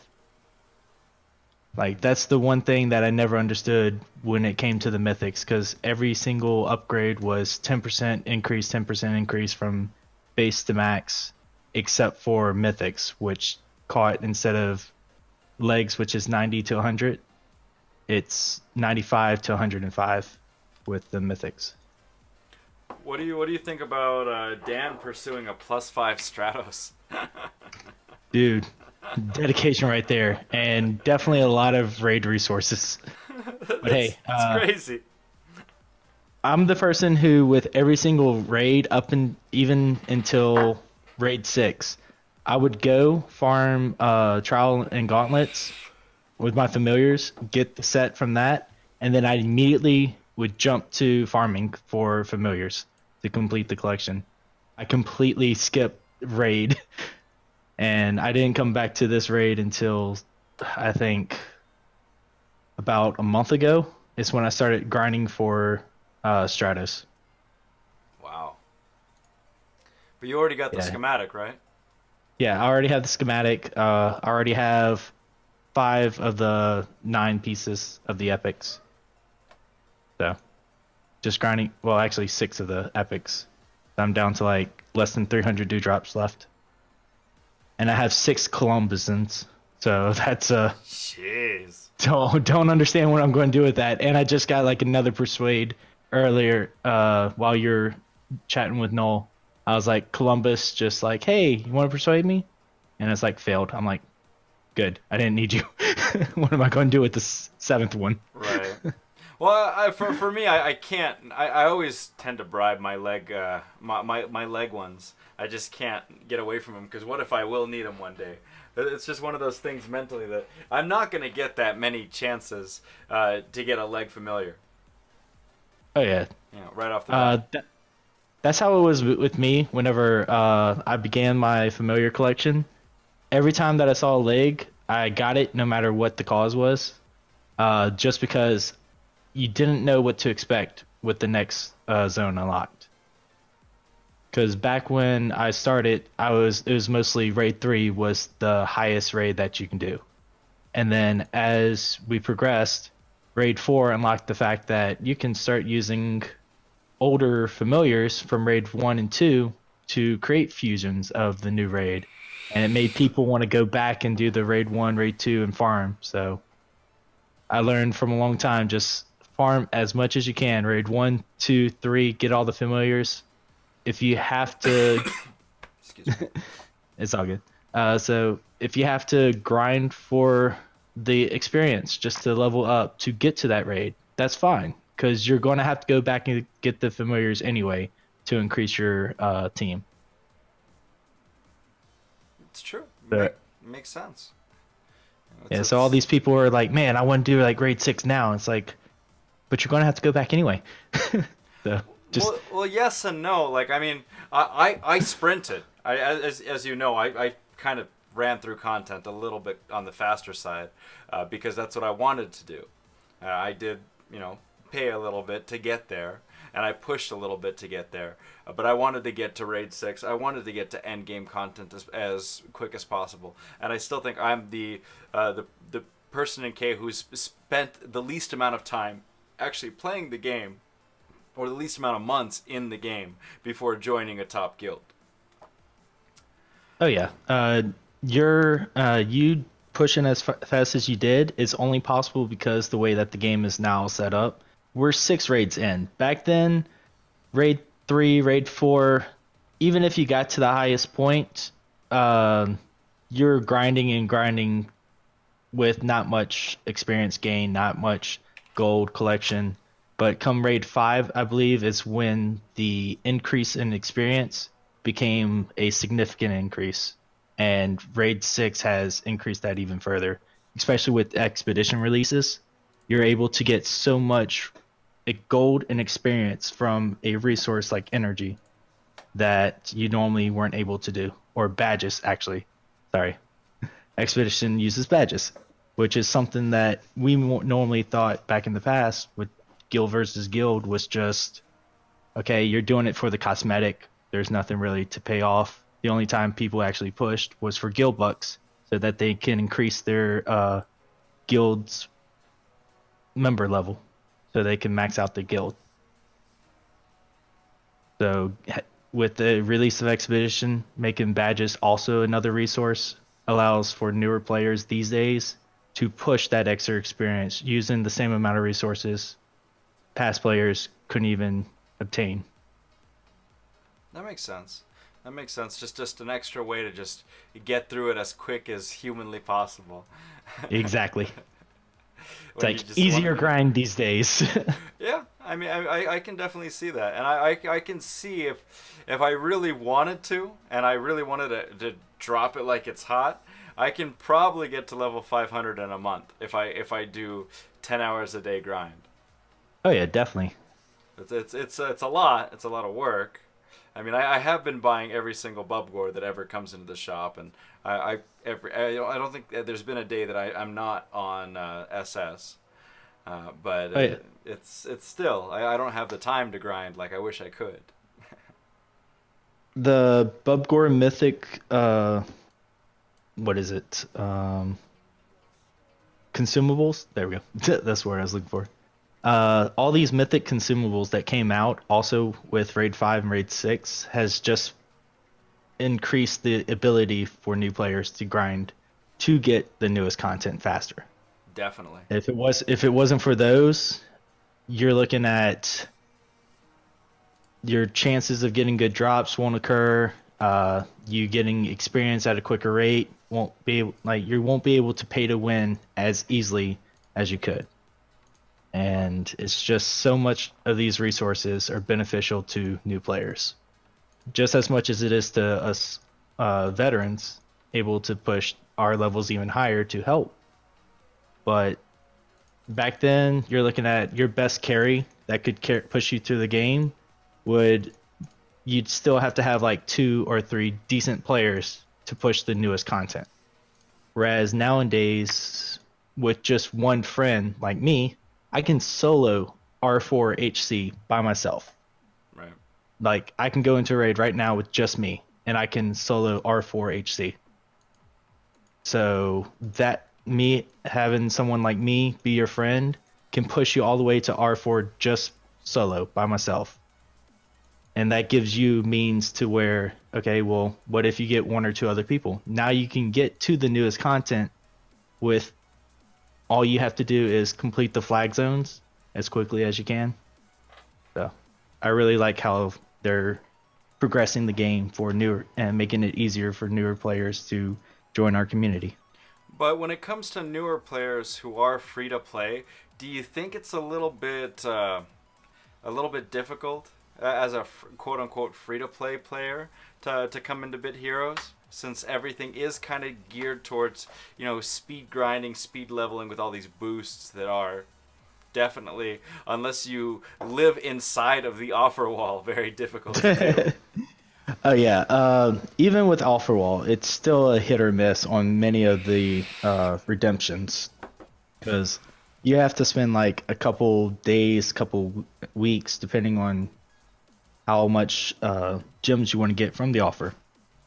The ones that I think at the time I did them was like 5,000 gems. It took a solid 3 days if you were to just push it like I alongside Bit Heroes. About 24 hours it would take you to get 5,000 gems. Oof. So it's like, or you can do the smaller ones, which are like, oh, just install this app, get 300 gems here, 200 gems here, 100, so forth. It adds up, but as far as new players, I highly recommend, if you do Offer Wall, definitely save up for pets and accessories, because your entire gameplay will be based on which accessory and which pet you get. The accessories determine whether you go tank or DPS, and which build route you have to go. Because if you don't have a trophy, you can't go damage reduction. If you don't have a block accessory, then you won't be able to go block and so forth. Like, each individual accessory, you can build a strategic item set to match that accessory to maximize it. Yeah, I got lucky with my accessories. I mean, I'm happy with Z-Wings and Trophy, the only two that I have. And Yeah. with my pets, I have +3 Urgoff, +3 Toe, and +1 Prisby. So I see Dominic Knapp over there saying Offer Wall's not really that great. it's a grind. Yeah, It's more of a grind than anything in this game, in my opinion, just to get these little bits of gems. Yeah, just think of Offer Wall as an extension of Bit Heroes. You're doing it just for the gems in Bit Heroes. While your energy's on cooldown, while you have nothing else to do, if you have the time, it's something that allows you to progress in Bit Heroes without necessarily playing Bit Heroes. So That's a fair way to think about it, as an extension. I like that. I do sport it, mostly because also there are times where, okay, well, if I do want to drop like $100 on gems as a pay-to-play player, I can look at Offer Wall and say, hey, look, there's this game that for $100 I can get roughly $200 worth of gems. And that's one of the big events that they had whenever they had the double Offer Wall special. It was some kind of puzzle game. You spend $100 and you got let me look it up. And you got 25,000 gems for $100. That's pretty good. So I missed that's that equivalent. one. Yeah, that's equivalent to like $200 worth of cash. So for 50% off, you buy this game, subscribe for a year, you get a year of puzzles, but you also get your Oh, the puzzle 200. one. That's the one you're talking Yeah. about. So I the actually had an puzzle one. issue with that one. I never got my reward for it, and I had to fight those people over it. Eventually, they just refused, and I actually had to call the Apple Store and get a refund on it. Oh man. So that one did not work out for me. But Uh-oh. Apple was really good. It was 2 minutes on the phone, and they wiped it right out and refunded me. So I got lucky on that one. That I went through Apple. Well, I think it was the only way, iOS or Android. I don't think Android Gotcha. is that easy to communicate with as Apple is. I've never tried, of course. Yeah, I mostly deal with Apple myself, and because I'm an iPhone user, but I also do Google Play whenever I'm doing other games like Clash of Clans and so forth on my computer. So it's just a nice way to kind of play games while you're at home. You run it on Nox? Actually, run it on BlueStacks. Oh! There's a ni- Oh! I know. BlueStacks. Oh, yeah. It hurts me. You hurt me deeply. Did they make it better? Does it actually work somewhat? Oh, it's much better. Like this new 3.0 release that they made, like benefited a lot more. Like I couldn't find knots at the time, so I kind of just like struggled with BlueStacks. I was like, oh, this is horrible. Oh, this is horrible. But then recently they just made everything like flow, and with a UA virtualization, with my new computer, it runs super fast, and it's almost like I'm just playing a computer game That's while it's on awesome. my computer. Yeah, so super responsive, super quick. There's no lag, like it used to be. This 3.0 release that BlueStacks recently updated, I think like 4 months ago, was really nice. That's awesome. Yeah, last time I did BlueStacks was BlueStacks 2. After that, I reinstalled my OS, and then I put Nox on and never looked back at BlueStacks. Exactly. Yeah, so I've had the pleasure of having them both, but BlueStacks has worked out for me here recently. As far as if they're going to keep working, that's to be determined. Fair enough, fair enough. Hey, I mean, Nox has been loading up a little bit heavy on the ads lately, but there is ways to clean that up. I'm not familiar with new BlueStacks or how smooth or how well it runs on older systems. My system is a little bit older as well. I have an older i7-860 with an older chipset and running a 670 GTX video card. So all my stuff's a little bit older, and it's not designed for a lot of the more graphic intensive stuff. It barely streams. Oh yeah. But it still it does the job. If I'm streaming Bit Heroes, but I don't think I'd be able to stream one of these new fancy games. I don't know what's popular now. I'm not really into that popular scene of gaming. Yeah, I think most of the games that I play is a lot of first-person shooters. Let's see, mostly Overwatch, World of Warcraft, StarCraft, Destiny 2, Heroes of the Storm. Also play League of Legends, RuneScape. For all those old school players. There's a lot of players RuneScape. who still play it. I'm surprised. Yeah, it's old school RuneScape really brought the game back to its former glory, the 2007 version. So RS3, they just made it super pay to win, and you don't even have to play the game to get max, and that's what turned a lot of people away from RS3. Whereas with old school RuneScape, there is no pay to win. If you have those scores, those experience, those levels, you earned it. Fair enough. So, but yeah, and then I think the newest game that everyone is on is It's like Apex Legends. Apex Legends and Yes. is Anthem big too right now, or I just keep seeing ads on Facebook.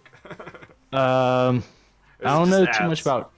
I think it's probably just ads. I haven't gotten into it or heard about, but definitely Apex Legends is one of the strongest games right now between my friends.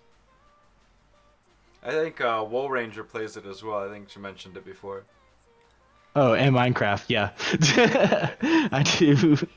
I do daddle with some Minecraft, Will. Yeah, my buddy actually made a Minecraft Discord bot. So that was interesting. I never played it because I never was into Minecraft to begin with, but in principle, it's a cool idea. I don't know if anybody wants to check it out. I'll give you guys the link to it and to mess around with a Minecraft Discord bot. But it's not my thing. But he's a good bot creator. So if you're curious in that kind of stuff, you can check it out. He also created Pokeverse, that is one of the top six bots on the Discord bot website. Still very popular. Oh yeah, and Cats just reminded me. Epic 7's very hyped, and also a game that me and my guild have started playing. We even created a guild inside the game. It's Ragnarok M. So that's just something that one of our, I think, Parky Spark found out about it and got everyone into it. It's Ragnarok M Eternal Love. But isn't Epic 7 just another gacha game? I haven't really played it, but I have heard a lot of things about it. But as Kat said, it is very hype, but it's just Jothan saying it's a Weeaboo game. So, makes sense. Hey, you gotta support the player somehow, right? Yeah, Ragnarok is a very machine-intensive game, which is why I run it on PC. I can probably run it on my iPhone X, but I can't play that many games at the same time. I play a little bit of Norpon, and I play Bit Heroes. That's about it. Yeah, it's always tough finding the time to spread between all the games. Yeah, especially with 2 kids and 2 jobs. Oh yeah, I know that feeling.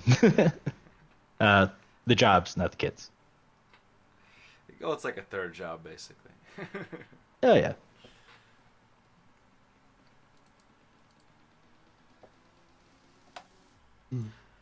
So guys, it's time to do our first giveaway of the night. You know what, I might actually call it early, so let's just combine everything. We're gonna do giveaway after giveaway after giveaway, and probably call it an early night tonight. It's just been... I deserve a little bit of a break, if I don't say so myself. The giveaway tonight, we got... first thing is we got Hortler and Daho. So it's 2 DPS from Enemy. Hortler is a perma spot. Daho is a 2-week temp. Go ahead and pick a number 1 to 100. Pick a number 1 to 100 and we'll roll it out.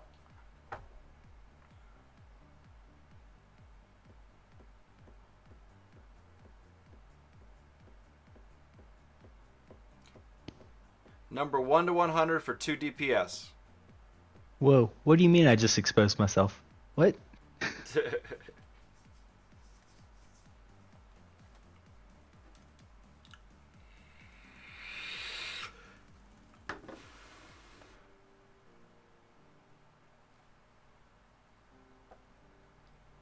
Give you guys another minute here.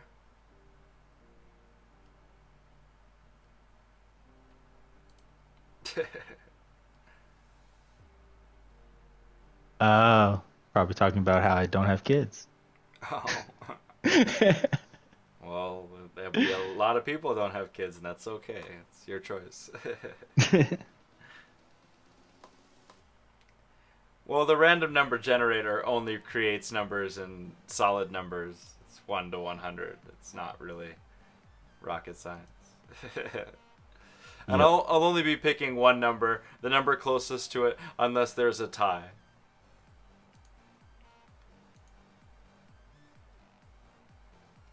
Alright, let's close it off. I'm going to go ahead and roll it out.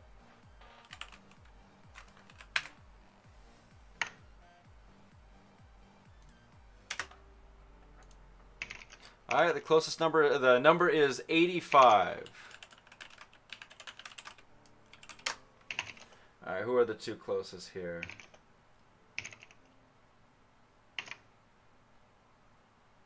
H. Cadlam's at 83. I think H. Cadlam's the closest. Right? Am I seeing that right, DD? Let's see. 85? Yep. Yeah. H. Cadlam at 83. Man, All 2 right. points away. Right? And he also wins Price is Right. He didn't go over. Nice, nice, nice. Yeah. Oh, you made it. That's awesome, man. Let's do that. Let's get you out there.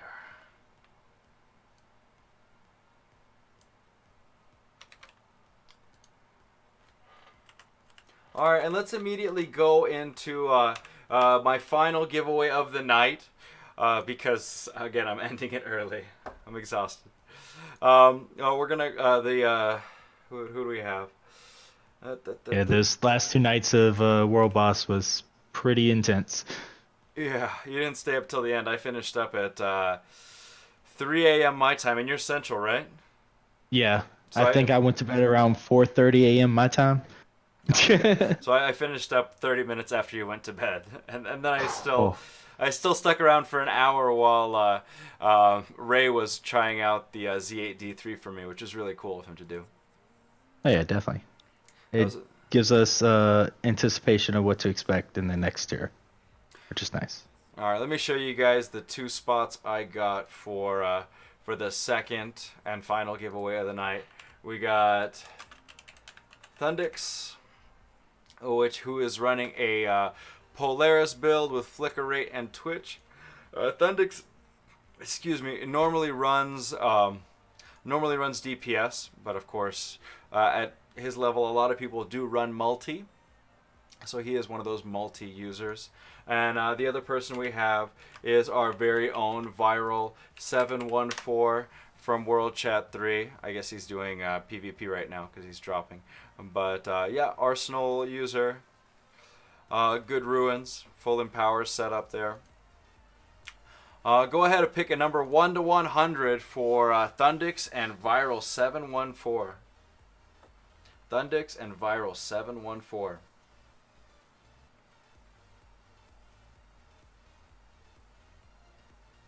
Yeah, Varro's a pretty good, strong carry. If you can keep him, sustain him, he will definitely help your team out. Just got to stay active. Pretty much. And Viral's kick timer is not that bad. I mean, he doesn't mention it, but, you know, I think it's like at least a day. Yeah, my kick timer is a day.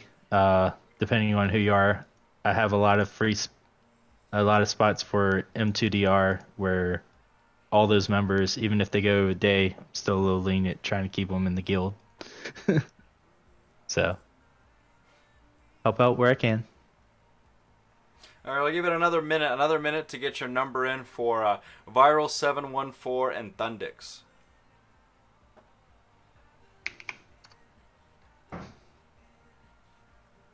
A short stream tonight. We're only at 2 hours and 20 minutes. So early.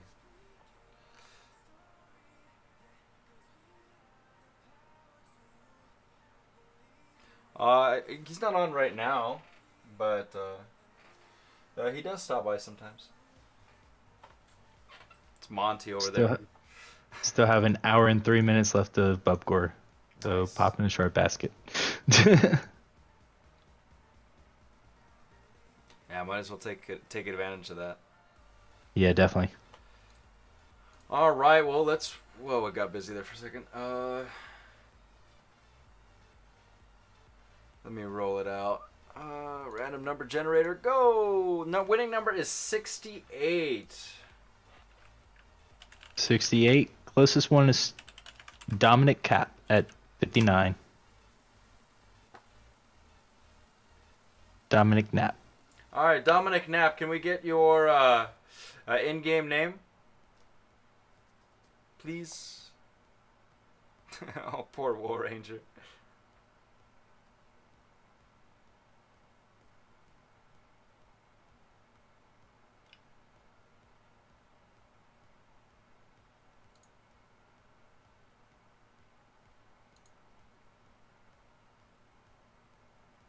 Oh, Dishy. Nice. Awesome. Another one of our World Chat 3 regulars. Love it.